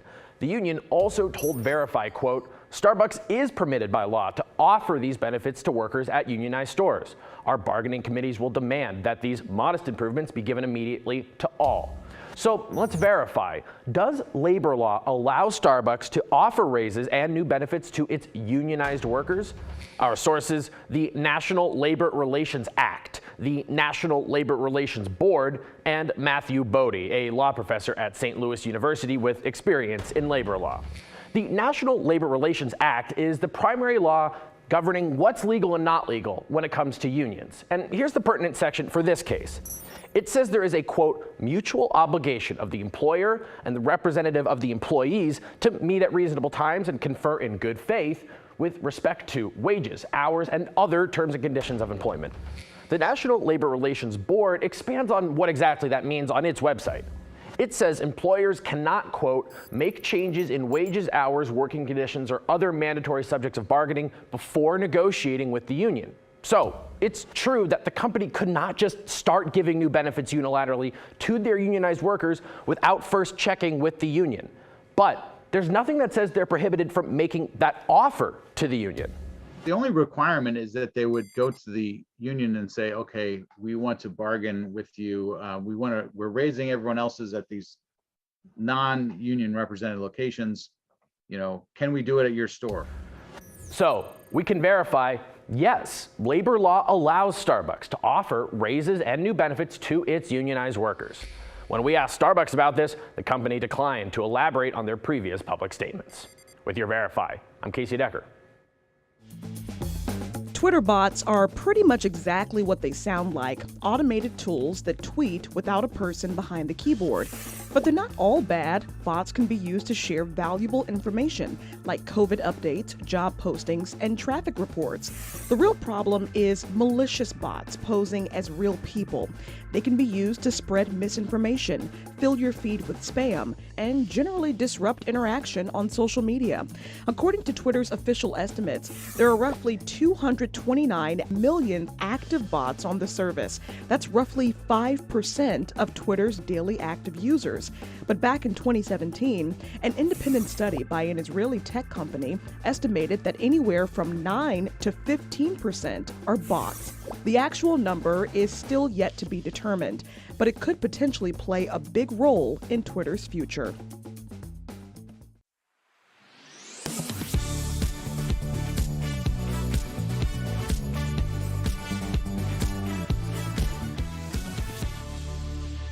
We do want to thank Dame Joan Collins once again fabulous. If you guys are leaving us, you can watch the second half of the show online. Watch on YouTube, dailyblastlive.com, or our DBL mobile app. But if you get the second half of the show where you are, here is what's ahead.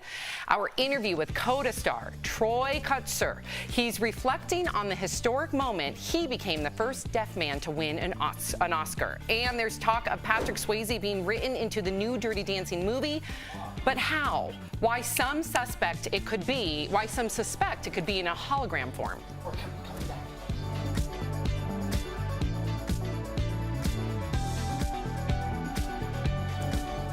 So which one of the stories are you guys most excited to talk about? A little Swayze. I know. You know the group Swayze? Yeah. When I first saw the story, I'm like, Swayze's in the news?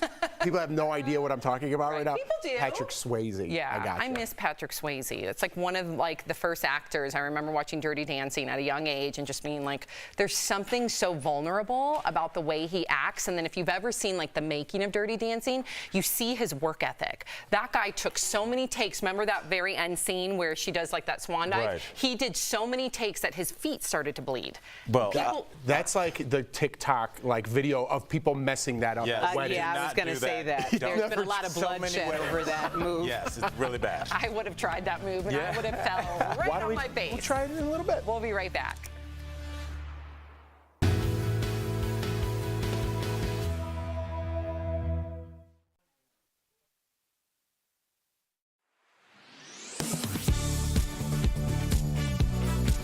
Most of us have seen the bumper stickers on the back of big trucks stating, "Warning, stay back 200 feet, not responsible for a broken windshield."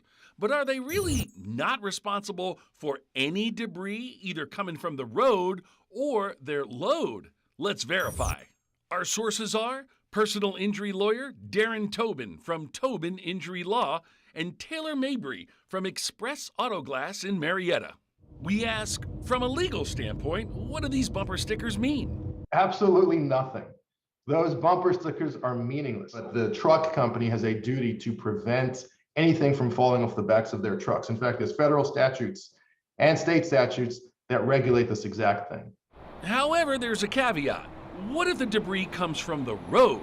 So if something strikes your vehicle and it comes off the road, the truck will not be responsible because that's something that could be there from any company or any person, or things fly off every day. Mr. Tobin advises not to chase the truck, but call 911 and try to get a tag number.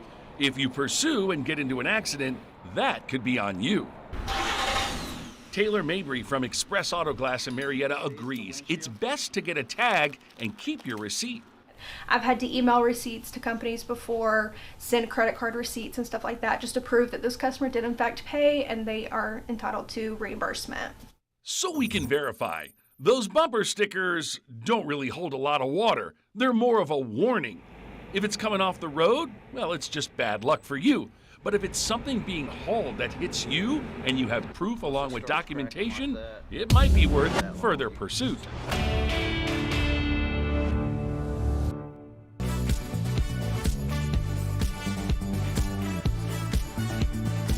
This is Daily Blast Live. We're talking about what you're talking about. Oh my gosh. Are you insane? This is a sham. No. Y'all, just stop. Finally here. Drum roll.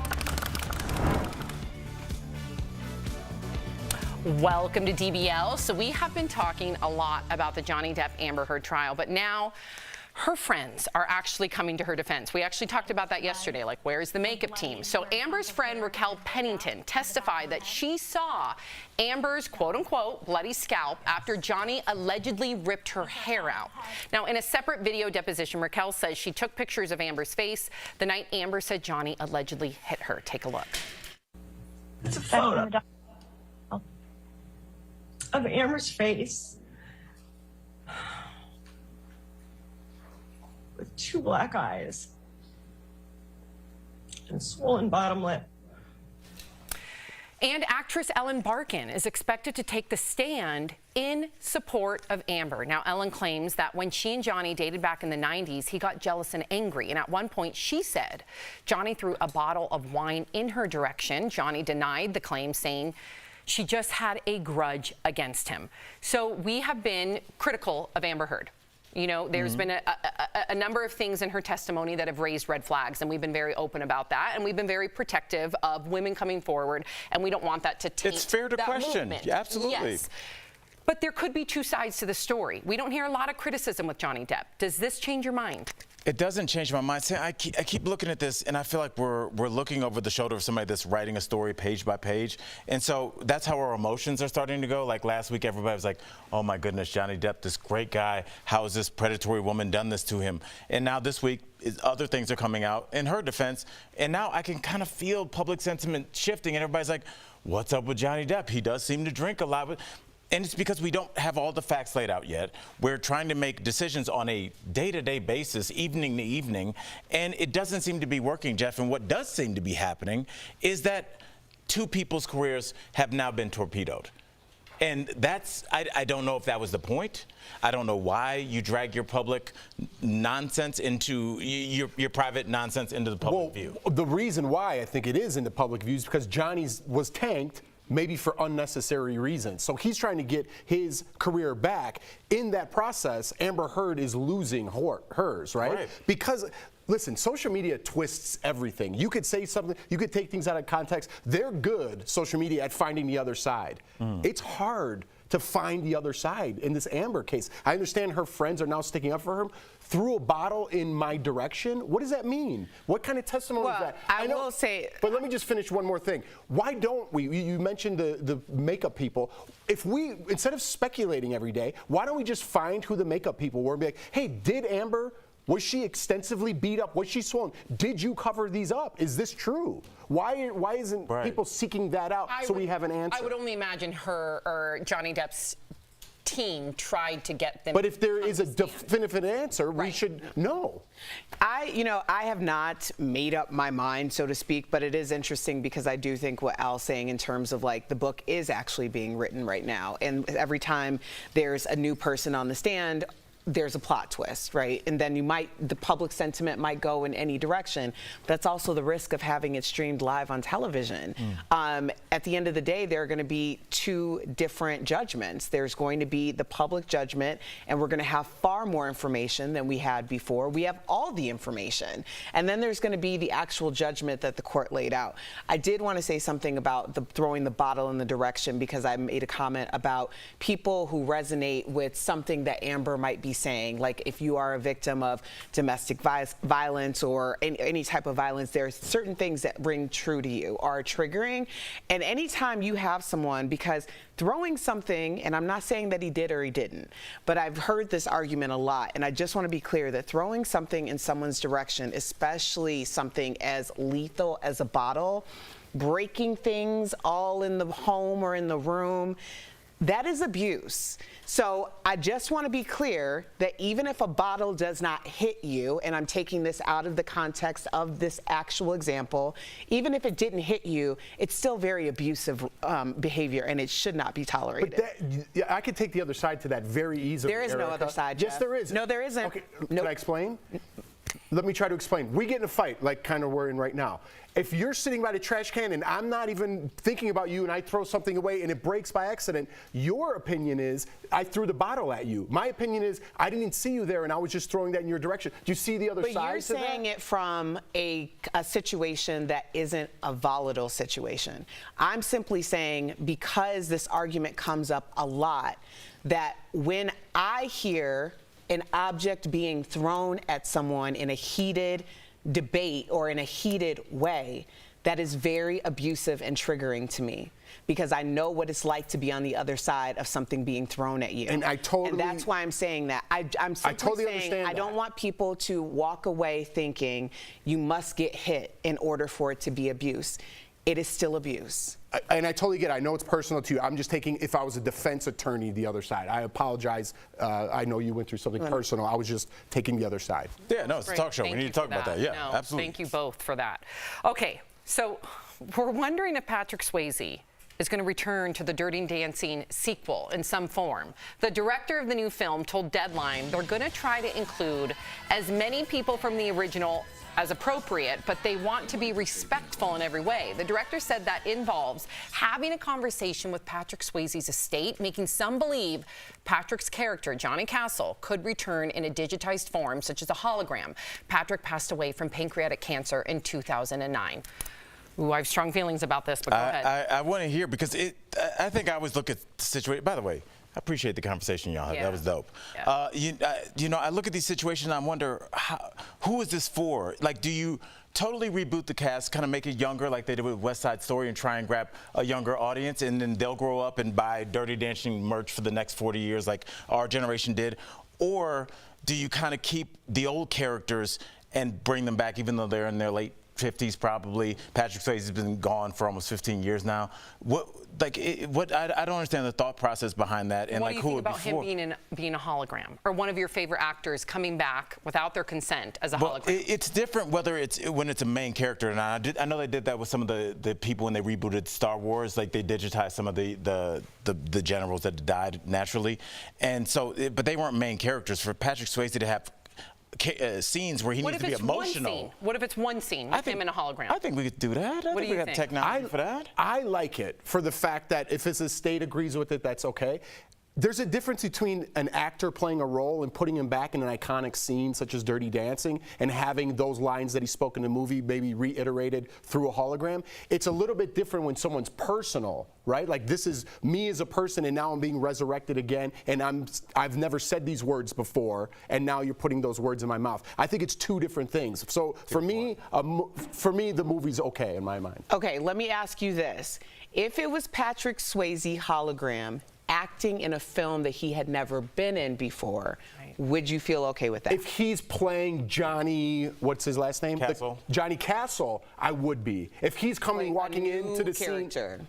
If it's not an established character, no. But if he's coming in as Patrick Swayze, no. But if he's an established character, like in Point Break or one of his iconic movies, and he comes in as that character, like they make him an older man, he's like, hey kid, I see you. That's kind of a cool. Did they do that with Paul Walker? What's that? Did they do that with Paul Walker's character at the end of Fast and Furious? Yes, he tragically passed away. Yes. Maybe it was somebody will find out. I don't know. Yes, they did. Yes. They did. The booster, wow. yeah. Okay. So I do think that the estates hopefully know him better than anybody, right? You would hope that they would say, yes, Patrick would love to be a part of the sequel. He always mentioned he wanted to be a part of. That's different. I'm not going to pretend like I know Patrick Swayze better than them. However, I also, because I saw like that whole behind the scenes and the making of Dirty Dancing, Patrick Swayze takes his craft very, very, very, very seriously. Everything's thought out. He always had to get over the fact that a lot of people just saw him as a pretty face. And deep down, he took his dancing, his choreography, and his acting so seriously that I don't know if he would be, based on what I've seen, if he would be okay with it. So maybe, why couldn't, if they want to involve him, why couldn't it be like a dream sequence where they're like, you know, they're looking back at some of his iconic roles from the original Dirty Dancing while someone's dreaming? I don't know. But then is that Dirty Dancing, or is that a look back at Dirty Dancing? Like, are we making a movie or a look? I kind of like the idea of him being involved, honestly. I want him to be involved, but I don't know if resurrecting him as a hologram is what he would want. Yeah, it's Do you weird. think like actors now, even nearing the end of their life or even middle age, are like, hey, listen, let's put something in writing. I don't want to be this. I'm sure that's coming, for sure. That's gotta be. Yeah. Right? It's going to be in a contract soon. Yes. Yeah. Yeah. Especially like sometimes, and it happens with comics. I know we have to move on, but sometimes comics pass away and they have like material that's kind of worked out and it's from different club sets, Right. and their estate tries to put it out and it's usually not finished. Yeah, what if they're not happy with it? Yeah, and if you're a worker like a perfectionist like Prince was, for your last album to be some songs you weren't done with, I don't know. It's not Exactly. Not Yep. All right. So Law and Order actor Christopher Meloni confessed he likes to get buff in the buff. He recently told People magazine he likes to work out naked in his home gym, and he doesn't black out the windows. However, his wife is not a fan. She does work out with him sometimes, but he prefers to work out alone and wear big headphones to block out any distractions. I don't know what it is about Christopher Meloni. Is he like on the sexiest man list? Let me see. There's something sexy about Christopher Meloni. Yeah. I don't know. I don't know why. You said huge fan base. Big headphones too. It's like, look, I don't don't know what it is about him. I don't know why. Like, maybe because I used to watch Law and Order all the time. I don't know, Erica. We haven't seen this since Alfonso Ribeiro over there. You smiling? Yeah. No, but see, I'm just saying. I'm with you, Erica. There's a quiet confidence. There's something. There's a sparkle in his eye. Like, I don't think that's a quiet confidence when you're working out naked. I think that's a loud confidence. Yes. Covered up by your huge headphones. Yes. Yeah. Look, wait, what about you two? Are you guys, let's say you're getting out of the shower, do you make sure blinds are closed? No. Or are you like, whatever? But I love your promptu question. Yeah. So make sure your blinds are closed. What if a cat jumped on your back? What would you do? Could you physically work out naked? I don't think you. No. There's too many men are. No, everything's going. It's gross. A lot of things are going, and forget the squats. Erica, I know you're very particular, right? You want your, like Anthony, you've said on the show is a little bit more free. Anthony, I have to remind him, we are not in Canada. I don't know what's happening up there, but I have to like go around and close all of the curtains. I'm like, the neighbors can see, and he's like, no, they can't. And I'm like, yes, they can. I was just walking the dog, and I could see. Like, that is not okay. We have everything blocked out now. You need to get him some big headphones. That's what I'll give him some big headphones. Yep, coming up on DBL, Academy Award-winning actor Troy Kotsur. He's reflecting on that historic moment for the movie Coda. Closed captioning provided by. If you're in the Tomorrow on DBL, our interview with actress Kimberly Williams Paisley. We just celebrated our 30th anniversary. Dang. Plus design duo Nate Berkus and Jeremiah Brett. That's tomorrow on DBL. Okay. There's something. Now, obviously, we got Coda coming up, so we'll talk about that maybe next break. But No, we can talk about it because obviously we had to get him. He's a big name right now. So that.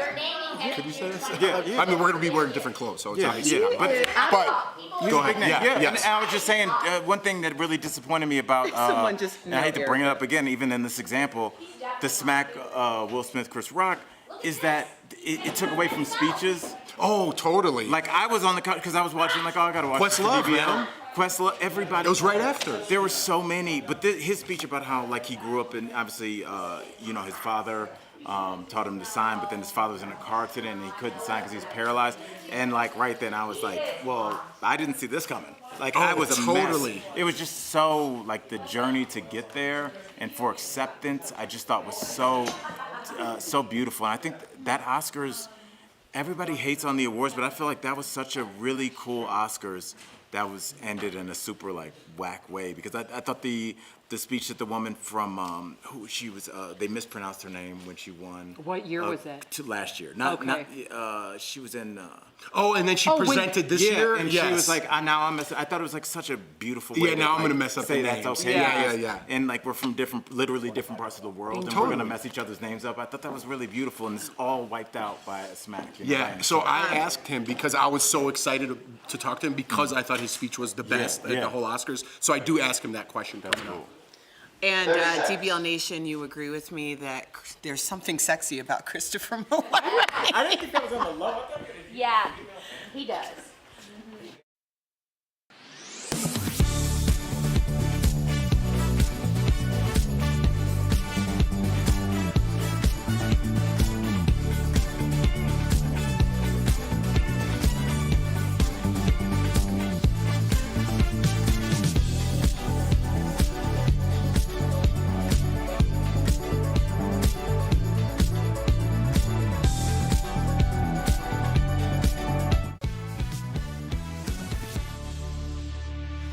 Welcome back. Troy Kotsur has been a professional actor since the late 80s, but he made history at the Academy Awards when he became the first deaf man to win an Oscar. Earlier, we got to chat with him and his translator about that iconic moment. Take a look. Troy, welcome to DBL. I just got to tell our viewers before we went live, Troy was cuddling his pooch. It's little dog Stella. Little dog, so cute.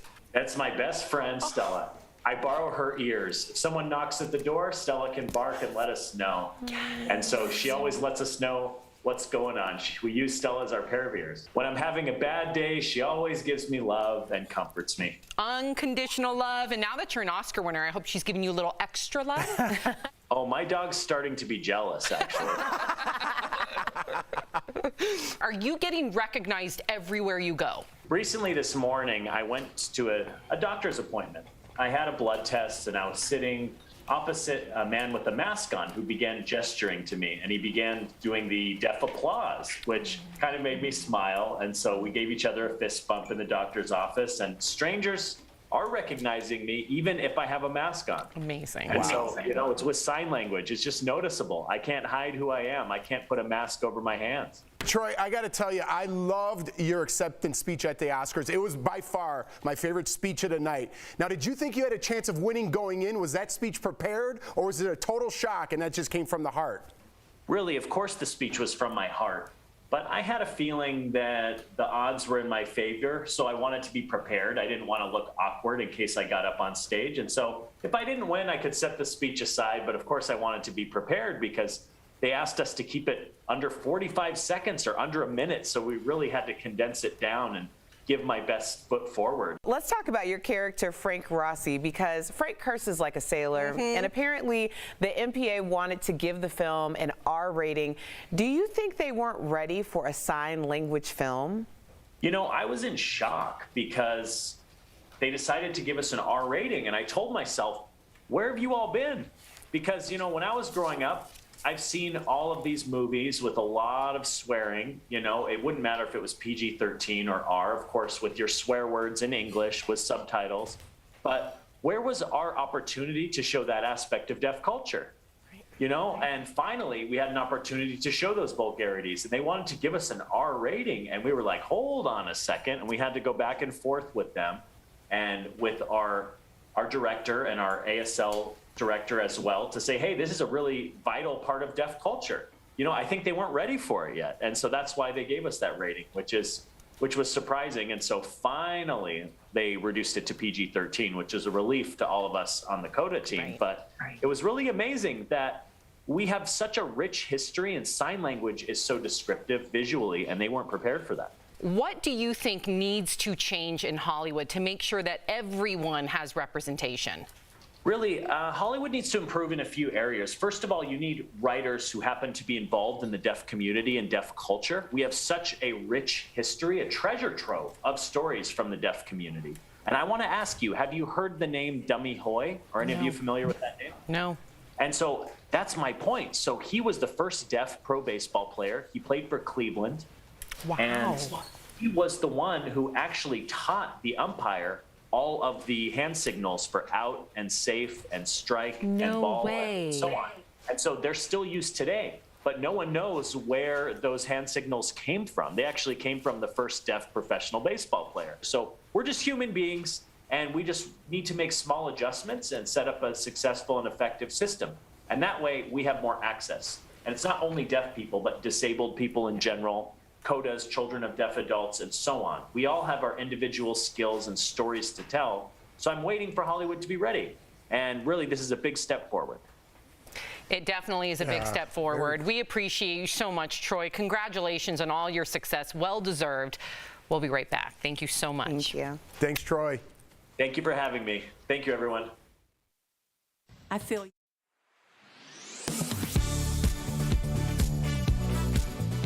do it every night. You might have seen it on TV. This commercial claims running your dishwasher every day can save on water. That's when our Verify emails started coming in. Multiple people asking us if this is true. So the question, does running your dishwasher every day help save water? Let's verify. Our source is Mary Geiger, owner of All About the Pipes Plumbing, Anta Plumbing and Drain, and Charlotte Water. We went straight to the city of Charlotte. In an email, Charlotte City Water told us it depends on if it's a newer, more efficient appliance and how full the dishwasher is. They then told us a plumber would have the best answer. So we reached out to Geiger. So it is much more beneficial to use the dishwasher. On Anta Plumbing and Drain's website, it also states the dishwasher uses half the water you would have used by hand washing the dishes. You could use 20 to 30 gallons per hand wash load of dishes versus Most of the efficient dishwashers nowadays use anywhere between 3 and 5 gallons. Geiger says an average faucet, if you leave it running, can drain 2 gallons per minute. So even if your dishwasher is not full, she says it's a better option and more sanitary. You're not using sponges or washcloths that are harbor bacteria. So we can verify that yes, running your dishwasher every day can save on water. With your Verify, I'm Megan Bragg. Daily Blast Live is always focused, always ready, always on cue, always timely. This May, don't miss a day. DBL is all new every day.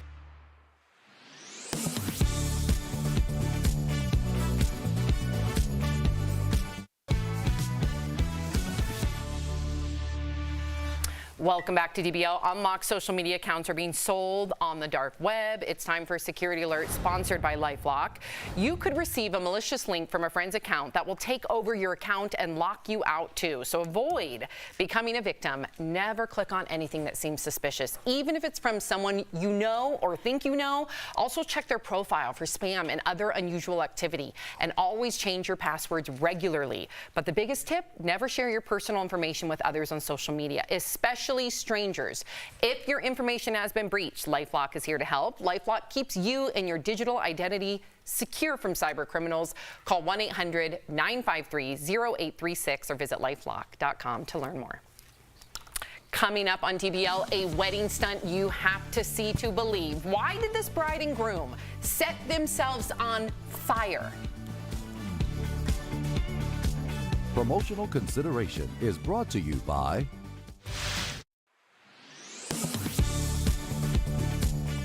In a call with shareholders, Starbucks CEO Howard Schultz announced the company would be offering hundreds of millions of dollars worth of new benefits, including raises, to its employees. But he said those benefits won't be available to workers who are in unions or are in the process of unionizing. An article on the company website reads, Starbucks lacks the right to unilaterally make these changes at stores where there is a union or union organizing. The Starbucks Workers Union filed a complaint with the National Labor Relations Board, saying the announcement is intended to stop union organizing. The union also told Verify, quote, Starbucks is permitted by law to offer these benefits to workers at unionized stores. Our bargaining committees will demand that these modest improvements be given immediately to all. So let's verify. Does labor law allow Starbucks to offer raises and new benefits to its unionized workers? Our sources, the National Labor Relations Act, the National Labor Relations Board, and Matthew Bodie, a law professor at St. Louis University with experience in labor law. The National Labor Relations Act is the primary law governing what's legal and not legal when it comes to unions. And here's the pertinent section for this case. It says there is a, quote, mutual obligation of the employer and the representative of the employees to meet at reasonable times and confer in good faith with respect to wages, hours, and other terms and conditions of employment. The National Labor Relations Board expands on what exactly that means on its website. It says employers cannot, quote, make changes in wages, hours, working conditions, or other mandatory subjects of bargaining before negotiating with the union. So it's true that the company could not just start giving new benefits unilaterally to their unionized workers without first checking with the union. But there's nothing that says they're prohibited from making that offer to the union. The only requirement is that they would go to the union and say, okay, we want to bargain with you. We're raising everyone else's at these non-union represented locations. You know, can we do it at your store? So we can verify, yes, labor law allows Starbucks to offer raises and new benefits to its unionized workers. When we asked Starbucks about this, the company declined to elaborate on their previous public statements. With your Verify, I'm Casey Decker. Twitter bots are pretty much exactly what they sound like, automated tools that tweet without a person behind the keyboard. But they're not all bad. Bots can be used to share valuable information, like COVID updates, job postings, and traffic reports. The real problem is malicious bots posing as real people. They can be used to spread misinformation, fill your feed with spam, and generally disrupt interaction on social media. According to Twitter's official estimates, there are roughly 229 million active bots on the service. That's roughly 5% of Twitter's daily active users. But back in 2017, an independent study by an Israeli tech company estimated that anywhere from 9 to 15% are bots. The actual number is still yet to be determined, but it could potentially play a big role in Twitter's future.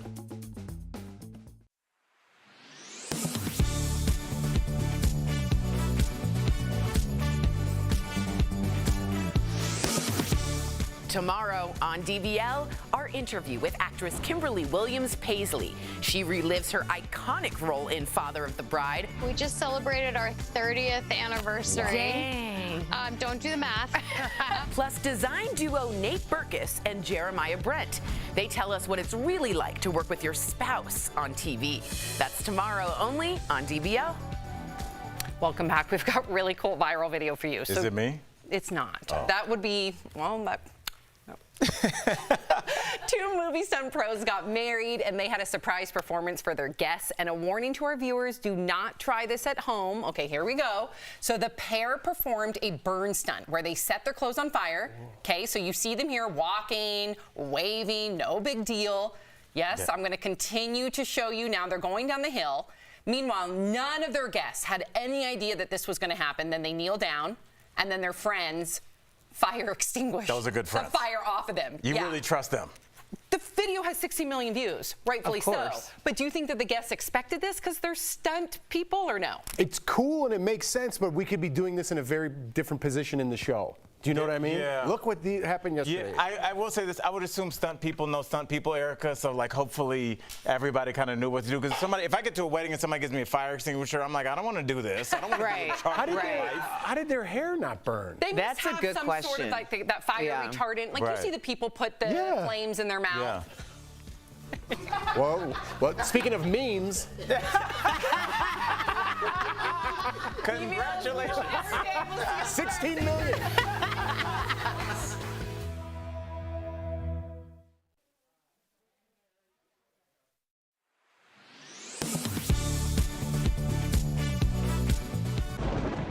Where hope finds help.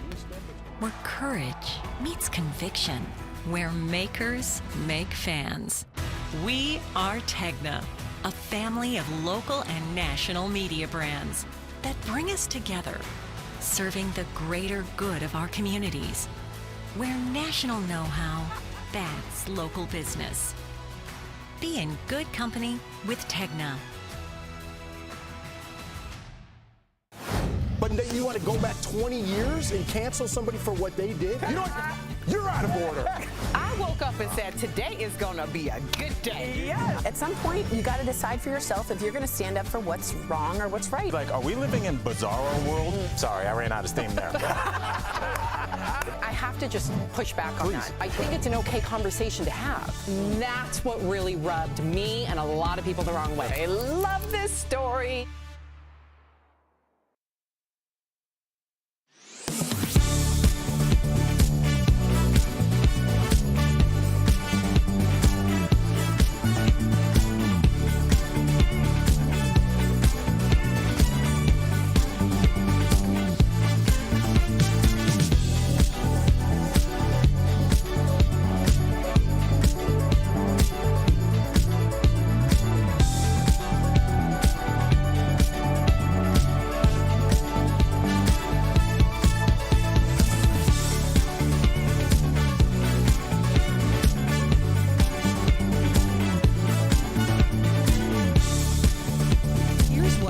Talking about today on Daily Blast Live. The primaries test Trump's GOP power as he declares victory for Dr. Oz. But is the celebrity surgeon's race actually too close to call? Dame Joan Collins will be here live. She's taking a look back at her final days on Dynasty. Was there really drama behind the scenes? Plus, our interview with the first deaf man to win an Oscar, Troy Kotsur. He reflects on that historic moment for the movie Coda. And Burn in Love. Why did this bride and groom get set on fire during their wedding?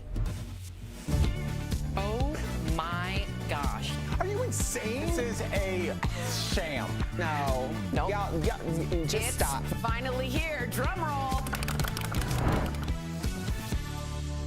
Welcome to DBL. So yesterday was primary day in a number of states, and it was a big test for the power of former President Donald Trump and his hold over the Republican Party. The results show it was kind of a mixed bag. So the Pennsylvania Senate race, too close to call. The Trump-backed candidate, Dr. Mehmet Oz, and his opponent, Dave McCormick, may be headed for a recount. Dr. Oz praised Trump at his rally last night. Take a listen to what he said. And I want to thank some other individuals who are actually unbelievably close friends. Let's start with 45, President Trump. Yay! President Trump, after he endorsed me, continued to lean into this race in Pennsylvania. He knows all the subtleties of it. And God bless you, sir, for putting so much effort into this race. I will make you proud.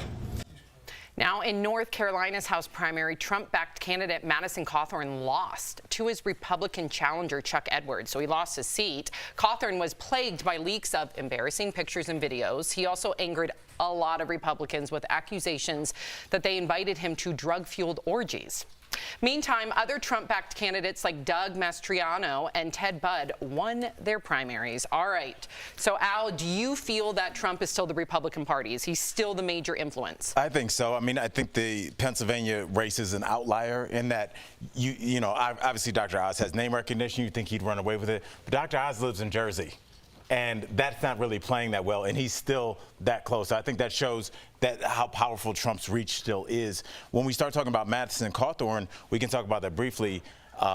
Which Trump endorsed. Which he endorsed, but I mean, don't forget, he endorsed him, and then Madison Cawthorn made those accusations about the drug-filled orgies, which should only be coming out of somebody's grandmother. Like, you're not at college having drug-filled. Like, it's such a weird statement, but he said it, and it seemed like it was almost defamatory, but just like a statement you would brush away. But people started to respond to it, Erica and Jeff, and as they responded to it, he was becoming more and more chastised by the party, and eventually things started to leak, Sam. Where were those? All of a sudden, now those are coming out, and he's up out the party. My question to you guys is is that what Democrats should do when they have a Christian cinema or a Joe Manchin that's tanking every bill that they try and put out? Maybe the Republicans show that's how you handle somebody in your party that's out of line, because Madison Cawthorn's at home with us right now. That's dangerous. So you saying put people on blast? Yeah. Isn't that what politics is anyway? Yeah, it keeps people in line because, you know, you think about Biden had all those, you know, the Build Back Better and all those things he tried to, and Joe Manchin just tanks everything he tries to put out. If you set the example that, hey, Jeff, if you want to say something about the Democratic Party, that's cool. We got like 4 or 5 videos of you on Al's phone that we can release. Dang. That'll keep people in line. We got B613 it? It works. What are we doing? Do you think I understand what you're saying. I get it, Al. I get it. And it's a concept. Effective. It's a concept. But I do think, and I'm gonna liken it to family, but very loosely, because I understand none of us are family, right? But there's like the Republican Party that's kind of like the family that they'll like publicly reprimand you, and then like the Democrats are the family that are like, we're just gonna keep this in house. And it is interesting when you say it that way, because there is some truth to it. I don't know if completely besmirching a person is really going to do well in the long term. I think it's interesting, though, because we're saying, is Trump having an effect on this primary? Do you think so? Of course. But no different than Obama had effects on the primaries moving forward. And what we see, and I really am very clear about this more on Obama, because you saw a lot of candidates who were very qualified, but there was this formula that Obama had, and they started to try to mimic the formula.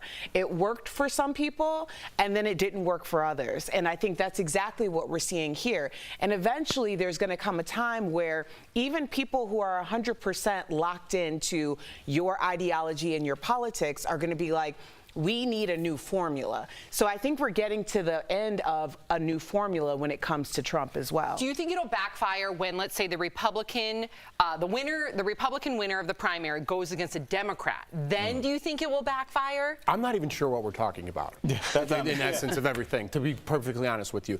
But my thing about like presidents backing, Obama backed people, so Trump backed people. But Trump's way more controversial. But here's where I'm going to go with that. So if Trump's backing someone now, and this is what I don't like politics, right? Hey man, you're going to do the primary over here in Pennsylvania. I'm Donald Trump. I'm going to help you out, right? Okay. All of a sudden now you move up that ladder, and now you're running for president. This is far off, right? But now you're running for president, and now you're like, hey, remember me? Thank you. I just helped you back in Pennsylvania. You wouldn't be where you're at if it wasn't for me. Now you try to distance yourself from Trump's policies and all the controversy that it goes with. But you just shook hands with the devil, so to speak, and that's politics. That is politics, and that's what's so frustrating. You look at McCormick, and you look at Oz, I was going to say Dr. Oz, but you look at those two, they spent over $50 million in super PAC money. $50 million. So what is that super PAC money? Whose hands did they shake to get that $50 million? What favors? I mean, Republicans have big dollars. That's not that much money to their party. For a primary? That's this nothing. Is big money. To control a state like Pennsylvania? But to just point, and I'm not just singling out Republicans. This is a Democrat problem, Bernie Sanders aside. This is a Republican problem and a Democrat problem. Take money out of politics and we'll finally get some real leadership. Okay, but Sam, that's not going to happen. Well, we have to stop saying that. Why? Because there's no way. Stop saying that. I wish you were right. I wish you were right, Sam. Who's going to bring forward that legislation? Like, hey, let's do something where we're all broke.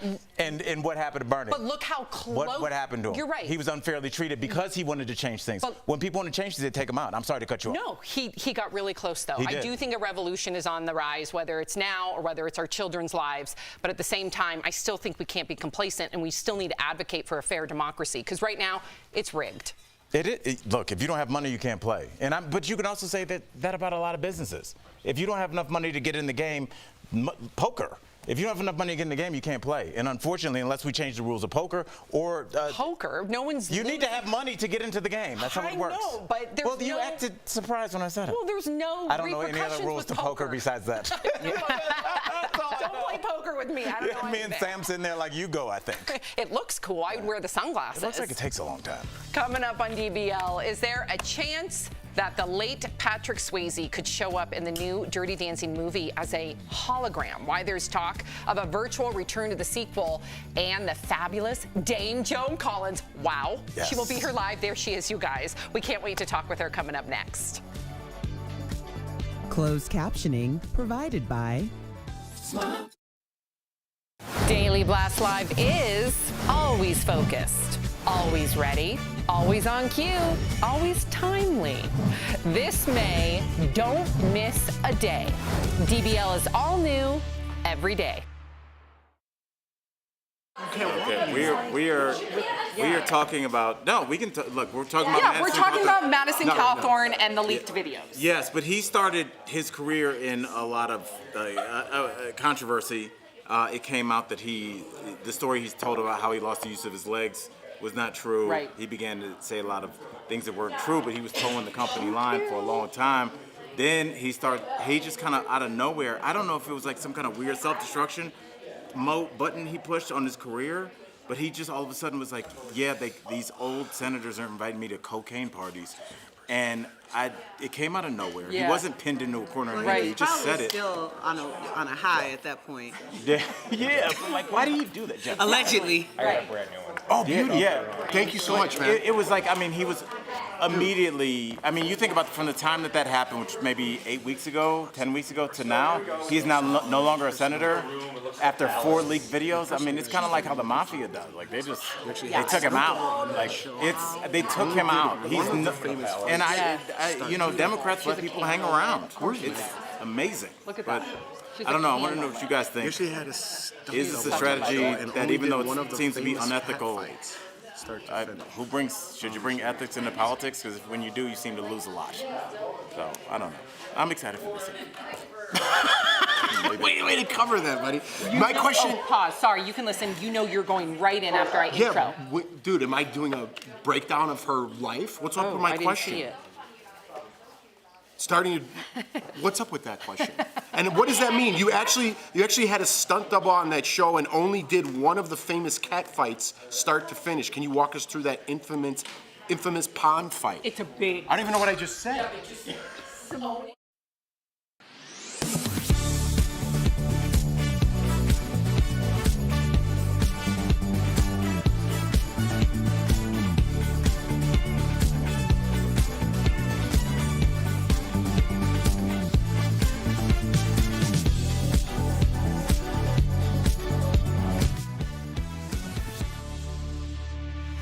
This is a big deal, you guys. She is the definition of Hollywood royalty, both here and across the pond. In fact, the Queen of England has given her a royal title. Please welcome to the show the iconic, the always fabulous Dame Joan Collins.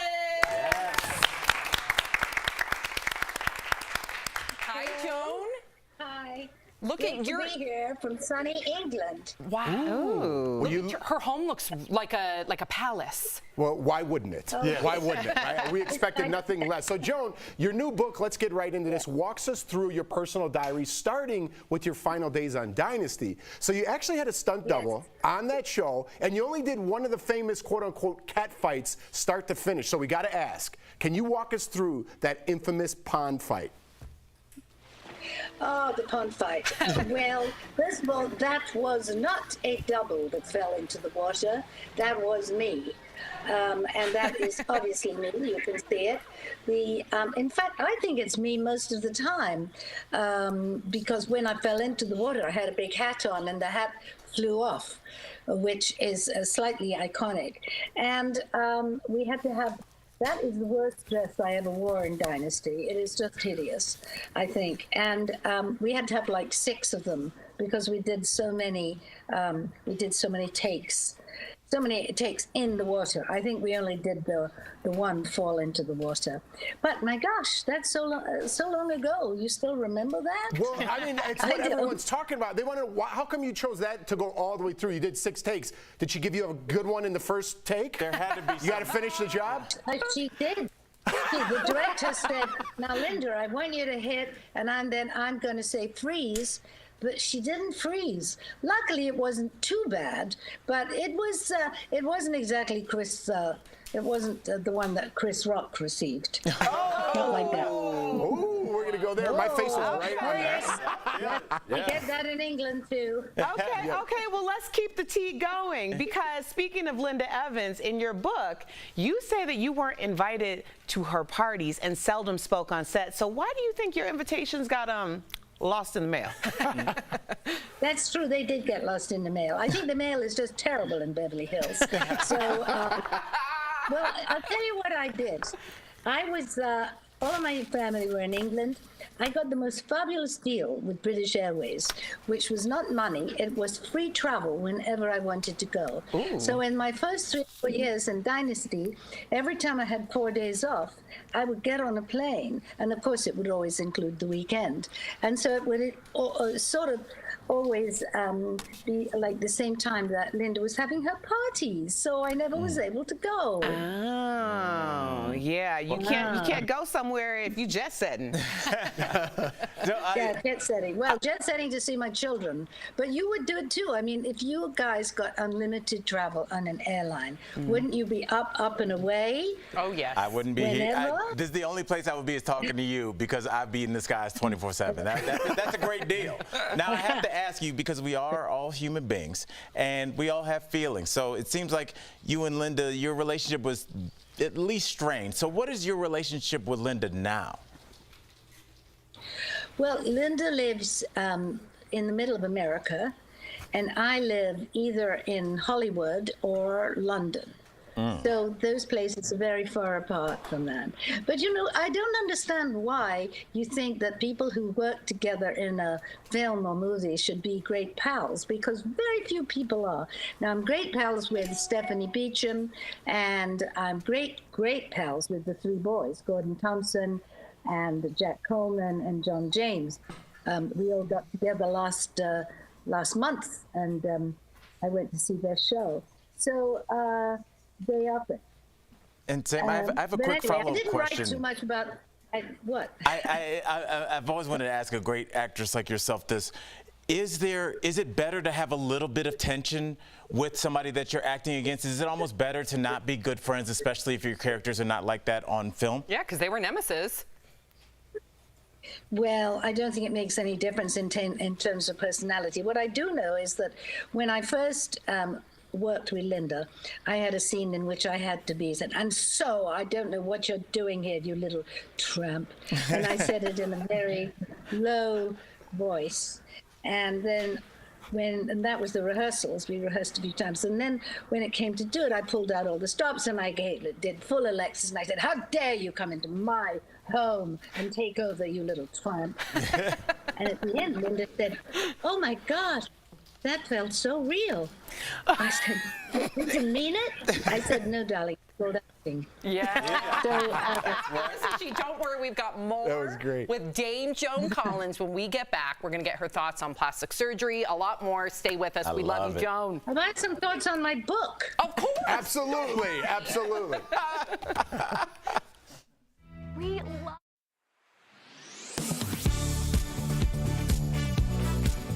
We do it every night.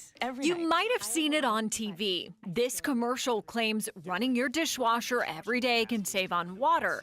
That's when our Verify emails started coming in. Multiple people asking us if this is true. So the question, does running your dishwasher every day help save water? Let's verify. Our source is Mary Geiger, owner of All About the Pipes Plumbing, Anta Plumbing and Drain, and Charlotte Water. We went straight to the city of Charlotte. In an email, Charlotte City Water told us it depends on if it's a newer, more efficient appliance and how full the dishwasher is. They then told us a plumber would have the best answer.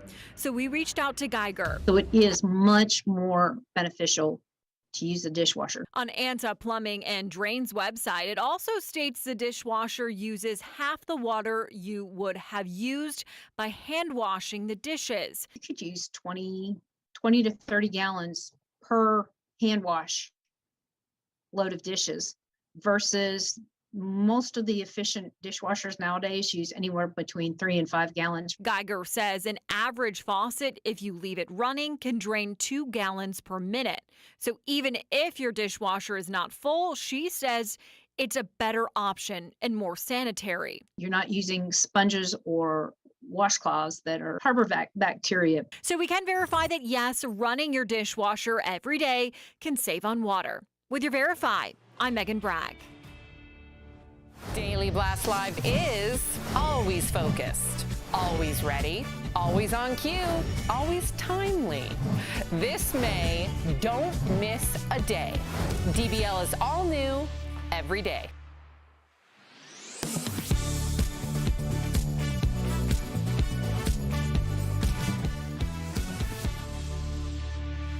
Welcome back. We've been chatting with Dame Joan Collins about her days on Dynasty and, of course, her new book, My Unapologetic Diaries. She joins us live to continue the conversation. Please welcome back, Joan. Yes. Yeah. That was just me. So I'm in London, and you guys are where? Where are you? We're in Denver, Colorado. Oh, you're in Denver. Kind of the course middle I of know it America. well. I used to be called the Denver Beast. Why? When I was doing Dynasty, I did. Denver but I talk about Beast. Dynasty yes. Biest, actually, it was spelled B-I-E-S-T. Denver Biest.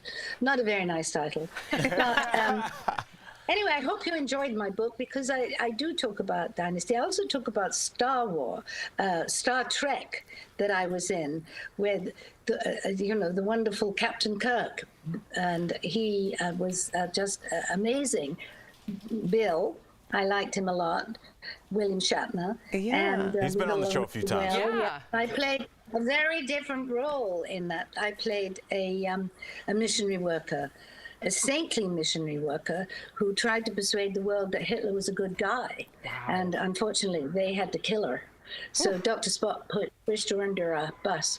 And that's one of the stories that I tell in the book. Yeah. Well, I have to talk about your book because you talk about somebody who's a huge inspiration to myself, the late, great Sidney Poitier. You say the two of you had some of the most interesting conversations just about life. Is there one discussion that stands out to you? Oh, wow.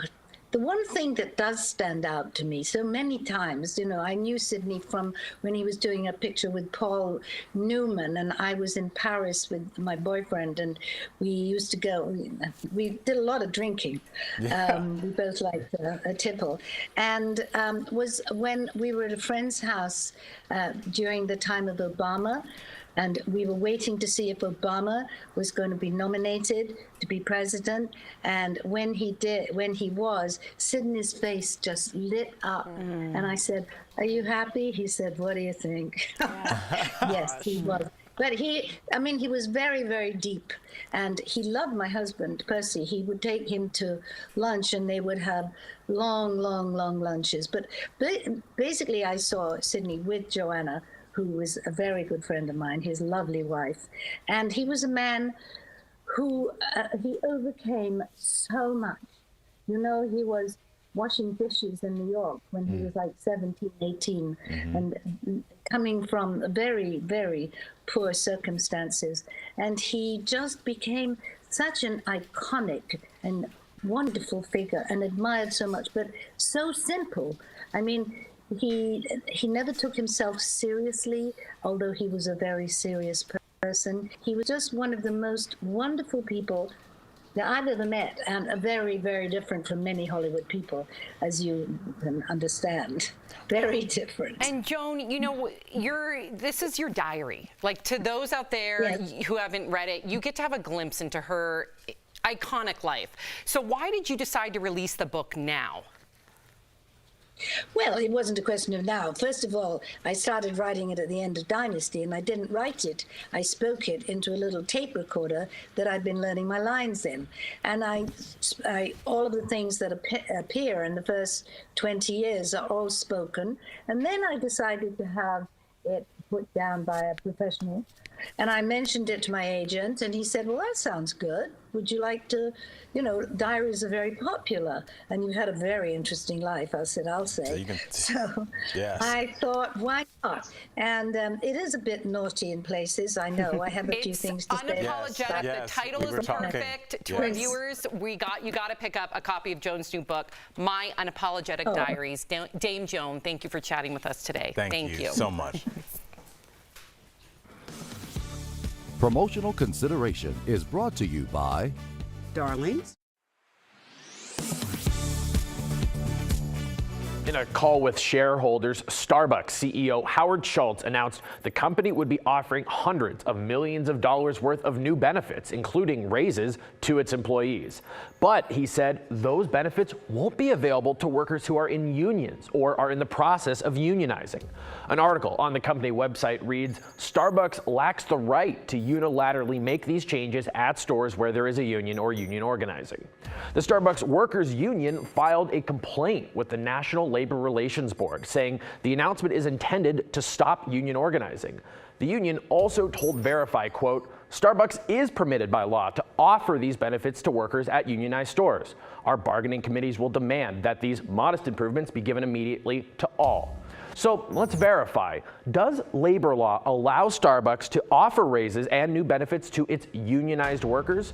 Our sources, the National Labor Relations Act, the National Labor Relations Board, and Matthew Bodie, a law professor at St. Louis University with experience in labor law. The National Labor Relations Act is the primary law governing what's legal and not legal when it comes to unions. And here's the pertinent section for this case. It says there is a, quote, mutual obligation of the employer and the representative of the employees to meet at reasonable times and confer in good faith with respect to wages, hours, and other terms and conditions of employment. The National Labor Relations Board expands on what exactly that means on its website. It says employers cannot, quote, make changes in wages, hours, working conditions, or other mandatory subjects of bargaining before negotiating with the union. So it's true that the company could not just start giving new benefits unilaterally to their unionized workers without first checking with the union. But there's nothing that says they're prohibited from making that offer to the union. The only requirement is that they would go to the union and say, okay, we want to bargain with you. We're raising everyone else's at these non-union represented locations. Can we do it at your store? So we can verify Yes, labor law allows Starbucks to offer raises and new benefits to its unionized workers. When we asked Starbucks about this, the company declined to elaborate on their previous public statements. With your Verify, I'm Casey Decker. Twitter bots are pretty much exactly what they sound like, automated tools that tweet without a person behind the keyboard. But they're not all bad. Bots can be used to share valuable information, like COVID updates, job postings, and traffic reports. The real problem is malicious bots posing as real people. They can be used to spread misinformation, fill your feed with spam, and generally disrupt interaction on social media. According to Twitter's official estimates, there are roughly 229 million active bots on the service. That's roughly 5% of Twitter's daily active users. But back in 2017, an independent study by an Israeli tech company estimated that anywhere from 9 to 15% are bots. The actual number is still yet to be determined, but it could potentially play a big role in Twitter's future.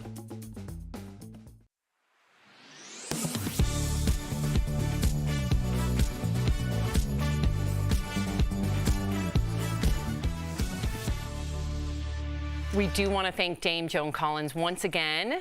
Fabulous. If you guys are leaving us, you can watch the second half of the show online. Watch on YouTube, dailyblastlive.com, or our DBL mobile app. But if you get the second half of the show where you are, here is what's ahead. Our interview with Coda star Troy Kotsur. He's reflecting on the historic moment he became the first deaf man to win an Oscar. And there's talk of Patrick Swayze being written into the new Dirty Dancing movie. But how? Why some suspect it could be in a hologram form.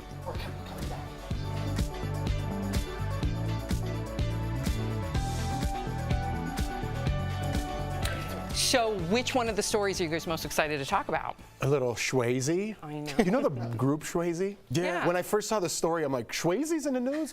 People have no idea what I'm talking about right now. People do. Patrick Swayze. Yeah, I miss Patrick Swayze. It's like one of the first actors. I remember watching Dirty Dancing at a young age and just being like, there's something so vulnerable about the way he acts. And then if you've ever seen like the making of Dirty Dancing, you see his work ethic. That guy took so many takes. Remember that very end scene where she does like that swan dive? Right. He did so many takes that his feet started to bleed. Well, that's like the TikTok video of people messing that up. Yeah, at weddings. Yeah, I was going to say that. There's been a lot of bloodshed over that move. Yes, it's really bad. I would have tried that move and I would have fell right on my face. We'll try it in a little bit. We'll be right back.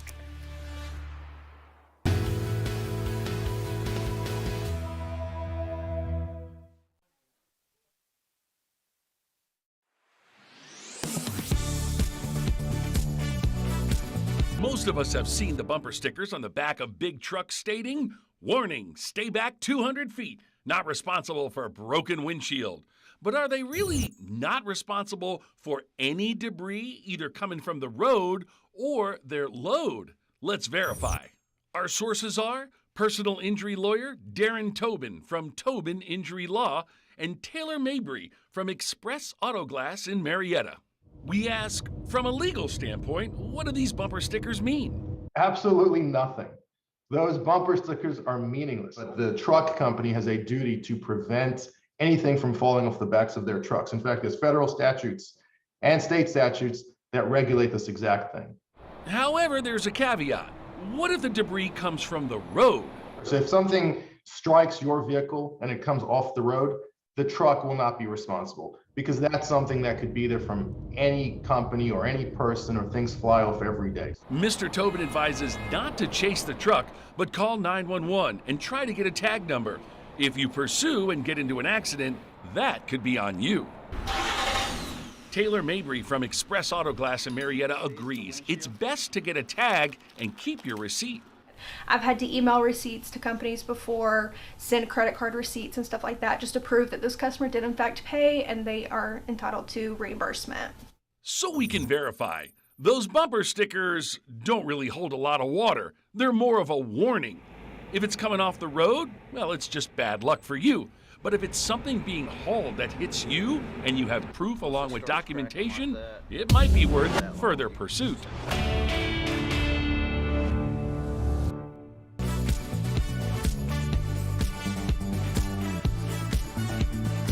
This is Daily Blast Live. We're talking about what you're talking about. Oh my gosh. Are you insane? This is a sham. No. Nope. Y'all, just It's stop. finally here. Drum roll. Welcome to DBL. So we have been talking a lot about the Johnny Depp Amber Heard trial, but now her friends are actually coming to her defense. We actually talked about that yesterday, like where's the makeup team? So Amber's friend Raquel Pennington testified that she saw Amber's quote-unquote bloody scalp after Johnny allegedly ripped her hair out.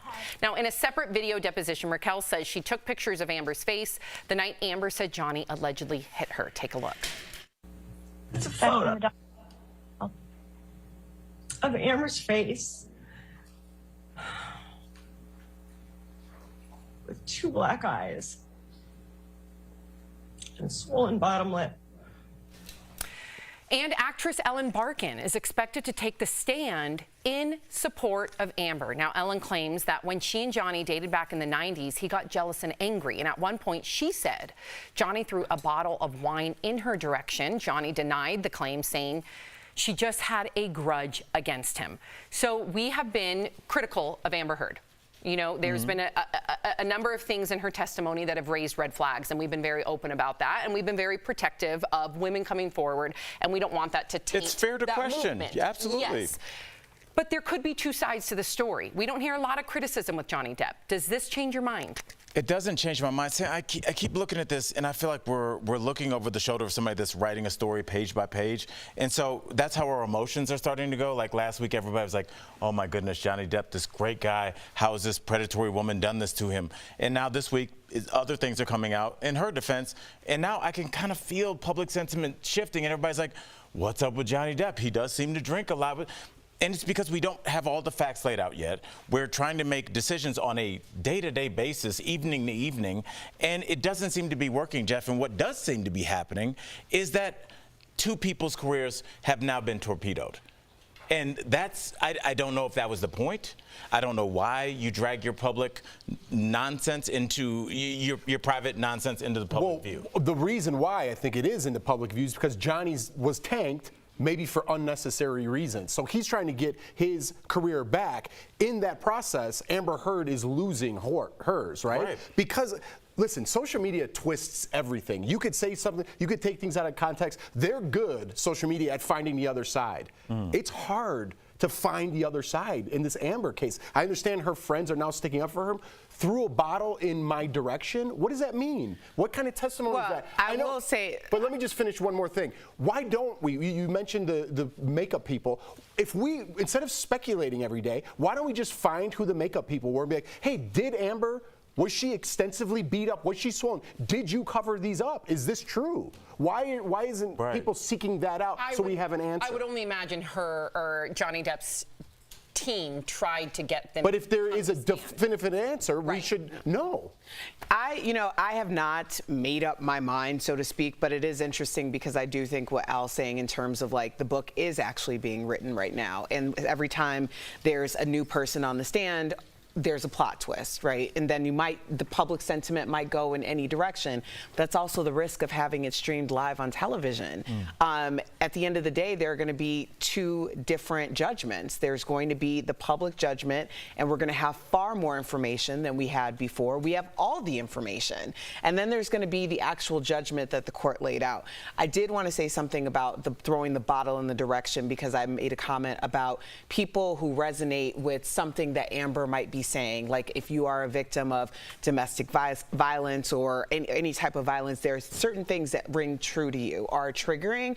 And anytime you have someone, because throwing something, and I'm not saying that he did or he didn't, but I've heard this argument a lot, and I just want to be clear that throwing something in someone's direction, especially something as lethal as a bottle, breaking things all in the home or in the room, that is abuse. So I just want to be clear that even if a bottle does not hit you, and I'm taking this out of the context of this actual example, even if it didn't hit you, it's still very abusive behavior, and it should not be tolerated. But I could take the other side to that very easily. There is no other side, Yes, Jeff. there is. No, there isn't. Okay, can I explain? Let me try to explain. We get in a fight, like kind of we're in right now. If you're sitting by the trash can and I'm not even thinking about you and I throw something away and it breaks by accident, your opinion is I threw the bottle at you. My opinion is I didn't see you there and I was just throwing that in your direction. Do you see the other side to that? But you're saying it from a situation that isn't a volatile situation. I'm simply saying, because this argument comes up a lot, that when I hear an object being thrown at someone in a heated debate or in a heated way, that is very abusive and triggering to me, because I know what it's like to be on the other side of something being thrown at you. And that's why I'm saying that. I'm simply totally saying understand I don't want people to walk away thinking you must get hit in order for it to be abuse. It is still abuse.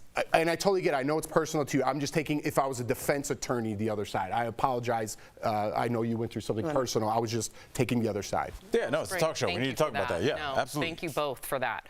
Okay, so we're wondering if Patrick Swayze is going to return to the Dirty Dancing sequel in some form. The director of the new film told Deadline they're going to try to include as many people from the original as appropriate, but they want to be respectful in every way. The director said that involves having a conversation with Patrick Swayze's estate, making some believe Patrick's character, Johnny Castle, could return in a digitized form, such as a hologram. Patrick passed away from pancreatic cancer in 2009. Ooh, I have strong feelings about this, but go ahead. I want to hear, because I think I always look at the situation. By the way, I appreciate the conversation y'all had. Yeah. That was dope. Yeah. You know, I look at these situations and I wonder, who is this for? Like, do you totally reboot the cast, kind of make it younger like they did with West Side Story and try and grab a younger audience, and then they'll grow up and buy Dirty Dancing merch for the next 40 years like our generation did?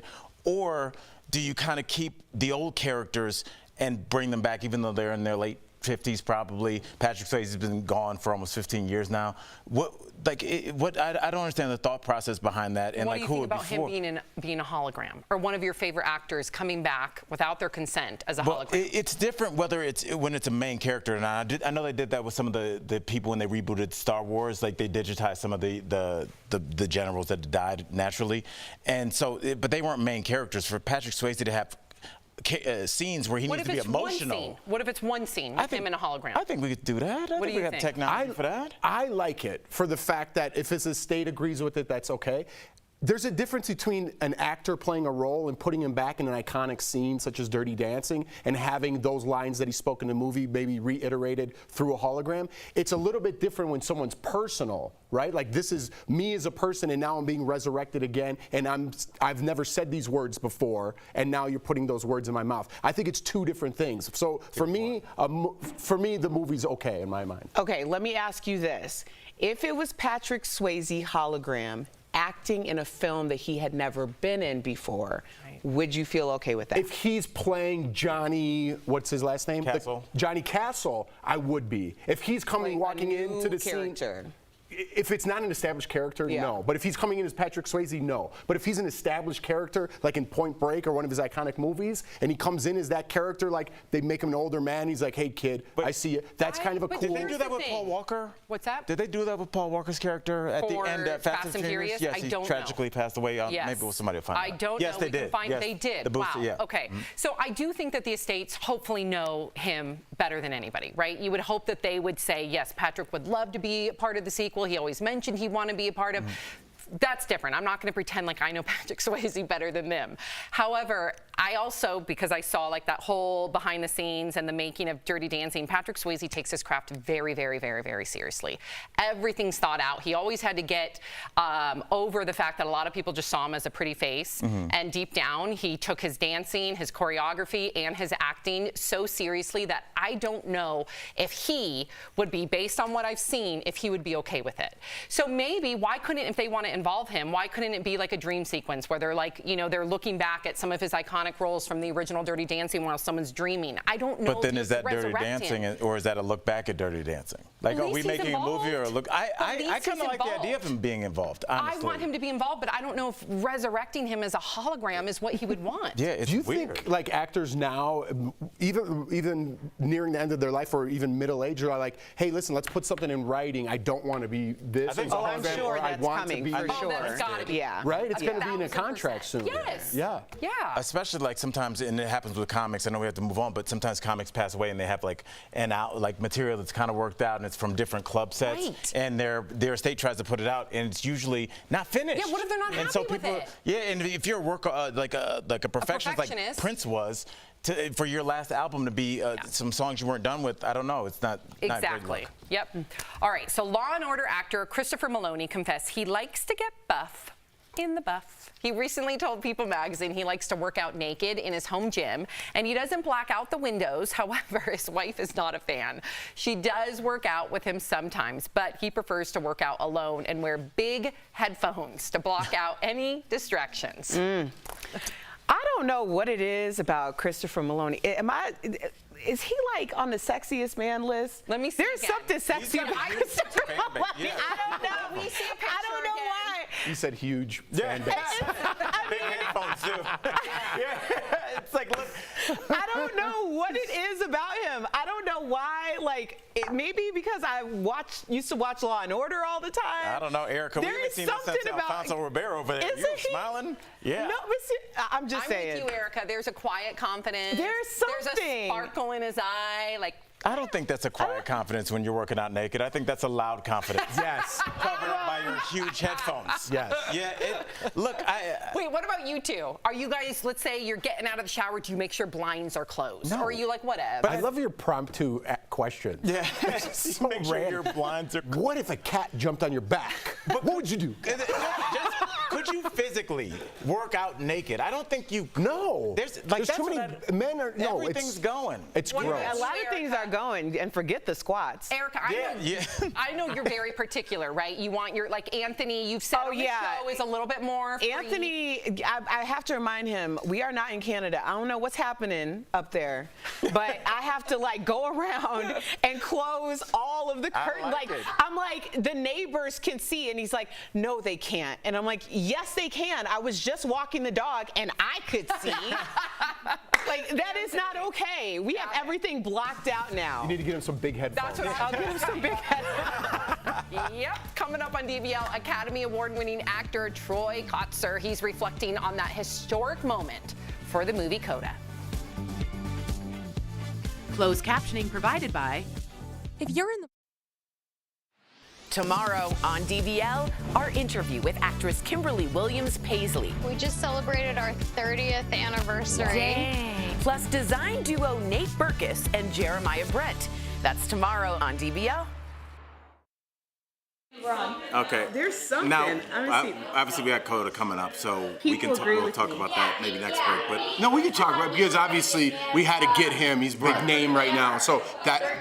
Could you say this? Yeah. I mean, we're going to be wearing different clothes, so it's obviously. But go ahead. And I was just saying one thing that really disappointed me about. And I hate to bring it up again, even in this example, the smack Will Smith, Chris Rock, is that it took away from speeches. Oh, totally. Like I was on the couch because I was watching. Like, oh, I gotta watch Questlove, DBL. man. Questlove, everybody. It was right after. There were so many, but his speech about how like he grew up and obviously his father taught him to sign, but then his father was in a car accident and he couldn't sign because he was paralyzed.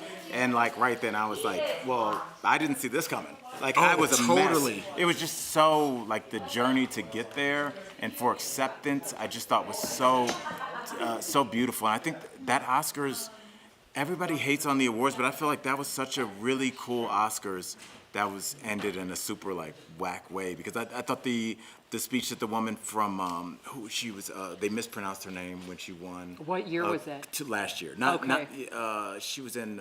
And then she presented this year, and she was like, now I'm. I thought it was like such a beautiful way. Yeah, now I'm gonna mess up the names. That's okay. Yeah. And like we're from literally different parts of the world, and we're gonna mess each other's names up. I thought that was really beautiful, and it's all wiped out by a smack. So I asked him because I was so excited to talk to him because I thought his speech was the best at the whole Oscars. So I do ask him that question. That's cool. And DBL Nation, you agree with me that there's something sexy about Christopher Meloni? I didn't think that was on the low. Yeah, he does.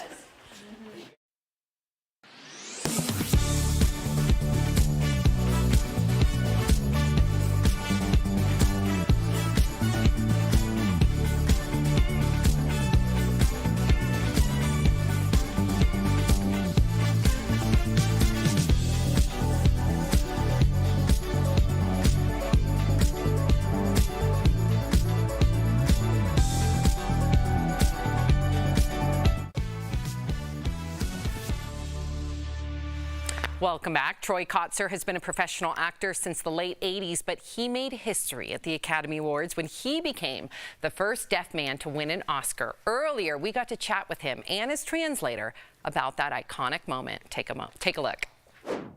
Troy, welcome to DBL. I just got to tell our viewers, before we went live, Troy was cuddling his pooch. It's little dog Stella. Little dog, so cute. That's my best friend, Stella. I borrow her ears. If someone knocks at the door, Stella can bark and let us know. And so she always lets us know what's going on. We use Stella as our pair of ears. When I'm having a bad day, she always gives me love and comforts me. Unconditional love. And now that you're an Oscar winner, I hope she's giving you a little extra love. Oh, my dog's starting to be jealous, actually. Are you getting recognized everywhere you go? Recently this morning, I went to a doctor's appointment. I had a blood test and I was sitting opposite a man with a mask on who began gesturing to me, and he began doing the deaf applause, which kind of made me smile. And so we gave each other a fist bump in the doctor's office, and strangers are recognizing me even if I have a mask on. Amazing. And so, you know, it's with sign language. It's just noticeable. I can't hide who I am. I can't put a mask over my hands. Troy, I got to tell you, I loved your acceptance speech at the Oscars. It was by far my favorite speech of the night. Now, did you think you had a chance of winning going in? Was that speech prepared, or was it a total shock and that just came from the heart? Really, of course, the speech was from my heart. But I had a feeling that the odds were in my favor, so I wanted to be prepared. I didn't want to look awkward in case I got up on stage. And so if I didn't win, I could set the speech aside. But of course, I wanted to be prepared because they asked us to keep it under 45 seconds or under a minute. So we really had to condense it down and give my best foot forward. Let's talk about your character, Frank Rossi, because Frank curses like a sailor, and apparently the MPA wanted to give the film an R rating. Do you think they weren't ready for a sign language film? You know, I was in shock because they decided to give us an R rating, and I told myself, where have you all been? Because, you know, when I was growing up, I've seen all of these movies with a lot of swearing. You know, it wouldn't matter if it was PG-13 or R, of course, with your swear words in English with subtitles. But where was our opportunity to show that aspect of deaf culture?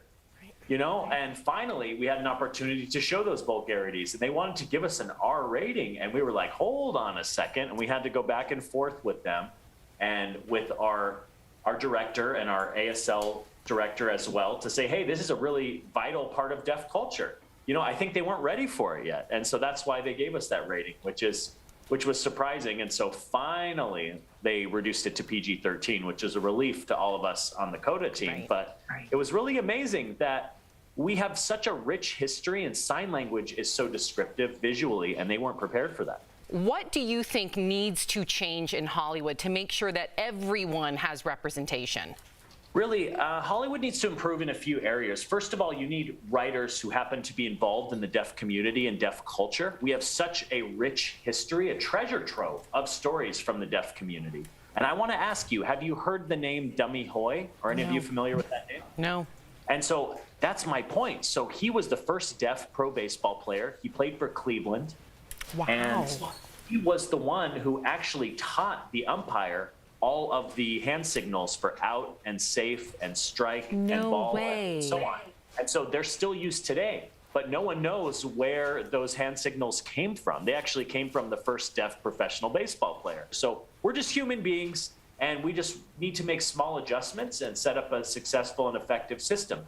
And that way we have more access. And it's not only deaf people, but disabled people in general, CODAs, children of deaf adults, and so on. We all have our individual skills and stories to tell. So I'm waiting for Hollywood to be ready. And really, this is a big step forward. It definitely is a big step forward. We appreciate you so much, Troy. Congratulations on all your success. Well deserved. We'll be right back. Thank you so much. Thank you. Thanks, Troy. Thank you for having me. Thank you, everyone. I feel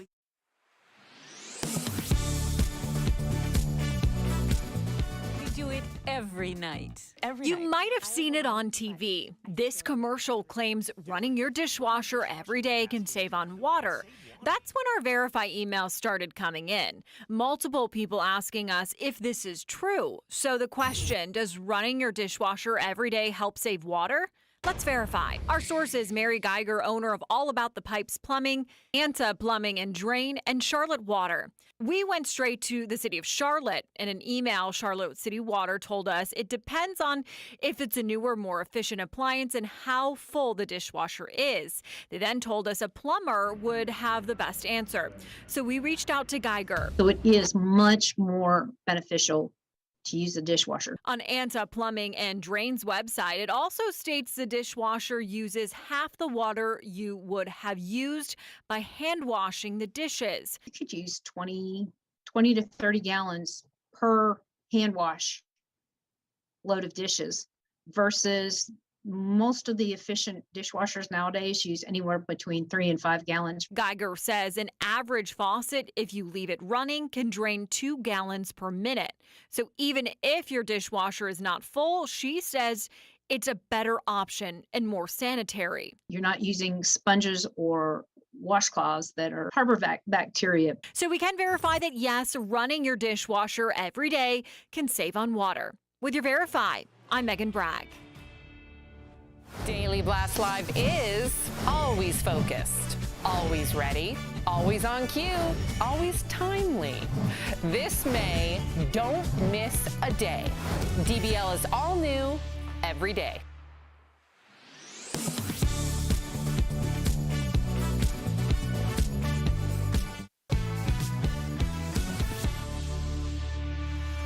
Welcome back to DBL. Unlocked social media accounts are being sold on the dark web. It's time for a security alert sponsored by Lifelock. You could receive a malicious link from a friend's account that will take over your account and lock you out too. So avoid becoming a victim. Never click on anything that seems suspicious, even if it's from someone you know or think you know. Also check their profile for spam and other unusual activity, and always change your passwords regularly. But the biggest tip, never share your personal information with others on social media, especially strangers.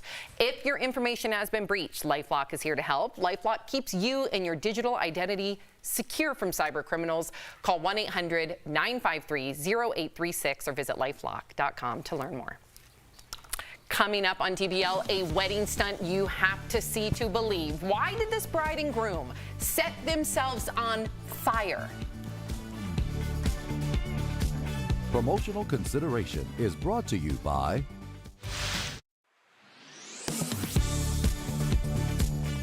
In a call with shareholders, Starbucks CEO Howard Schultz announced the company would be offering hundreds of millions of dollars worth of new benefits, including raises to its employees. But he said those benefits won't be available to workers who are in unions or are in the process of unionizing. An article on the company website reads, Starbucks lacks the right to unilaterally make these changes at stores where there is a union or union organizing. The Starbucks Workers Union filed a complaint with the National Labor Relations Board, saying the announcement is intended to stop union organizing. The union also told Verify, quote, Starbucks is permitted by law to offer these benefits to workers at unionized stores. Our bargaining committees will demand that these modest improvements be given immediately to all. So let's verify. Does labor law allow Starbucks to offer raises and new benefits to its unionized workers? Our sources, the National Labor Relations Act, the National Labor Relations Board, and Matthew Bodie, a law professor at St. Louis University with experience in labor law. The National Labor Relations Act is the primary law governing what's legal and not legal when it comes to unions. And here's the pertinent section for this case. It says there is a, quote, mutual obligation of the employer and the representative of the employees to meet at reasonable times and confer in good faith with respect to wages, hours, and other terms and conditions of employment. The National Labor Relations Board expands on what exactly that means on its website. It says employers cannot, quote, make changes in wages, hours, working conditions, or other mandatory subjects of bargaining before negotiating with the union. So it's true that the company could not just start giving new benefits unilaterally to their unionized workers without first checking with the union. But there's nothing that says they're prohibited from making that offer to the union. The only requirement is that they would go to the union and say, okay, we want to bargain with you. We're raising everyone else's at these non-union represented locations. You know, can we do it at your store? So we can verify Yes, labor law allows Starbucks to offer raises and new benefits to its unionized workers. When we asked Starbucks about this, the company declined to elaborate on their previous public statements. With your Verify, I'm Casey Decker. Twitter bots are pretty much exactly what they sound like, automated tools that tweet without a person behind the keyboard. But they're not all bad. Bots can be used to share valuable information, like COVID updates, job postings, and traffic reports. The real problem is malicious bots posing as real people. They can be used to spread misinformation, fill your feed with spam, and generally disrupt interaction on social media. According to Twitter's official estimates, there are roughly 229 million active bots on the service. That's roughly 5% of Twitter's daily active users. But back in 2017, an independent study by an Israeli tech company estimated that anywhere from 9 to 15% are bots. The actual number is still yet to be determined, but it could potentially play a big role in Twitter's future.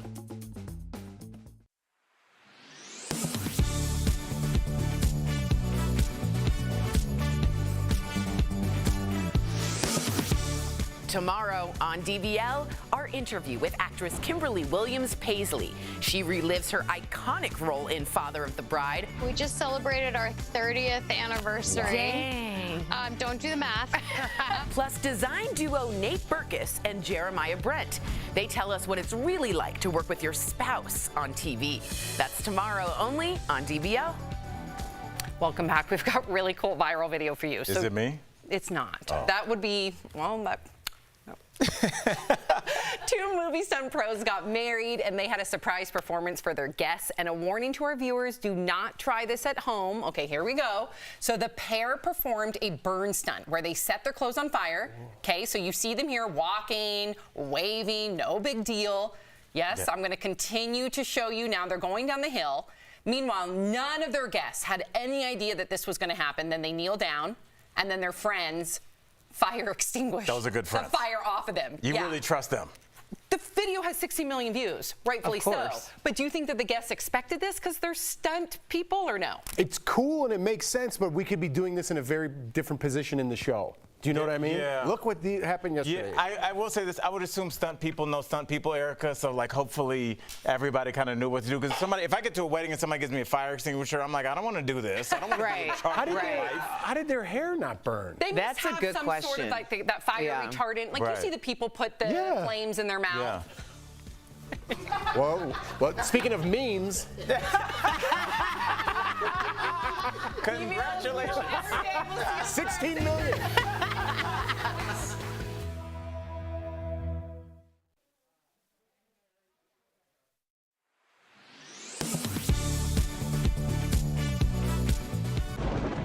Where hope finds help. Where courage meets conviction. Where makers make fans. We are Tegna, a family of local and national media brands that bring us together, serving the greater good of our communities. Where national know-how backs local business. Be in good company with Tegna. But then you want to go back 20 years and cancel somebody for what they did? You know what? You're out of order. I woke up and said, today is going to be a good day. Yeah. At some point, you got to decide for yourself if you're going to stand up for what's wrong or what's right. Like, are we living in bizarro world? Sorry, I ran out of steam there. I have to just push back on that. I think it's an okay conversation to have. That's what really rubbed me and a lot of people the wrong way. I love this story.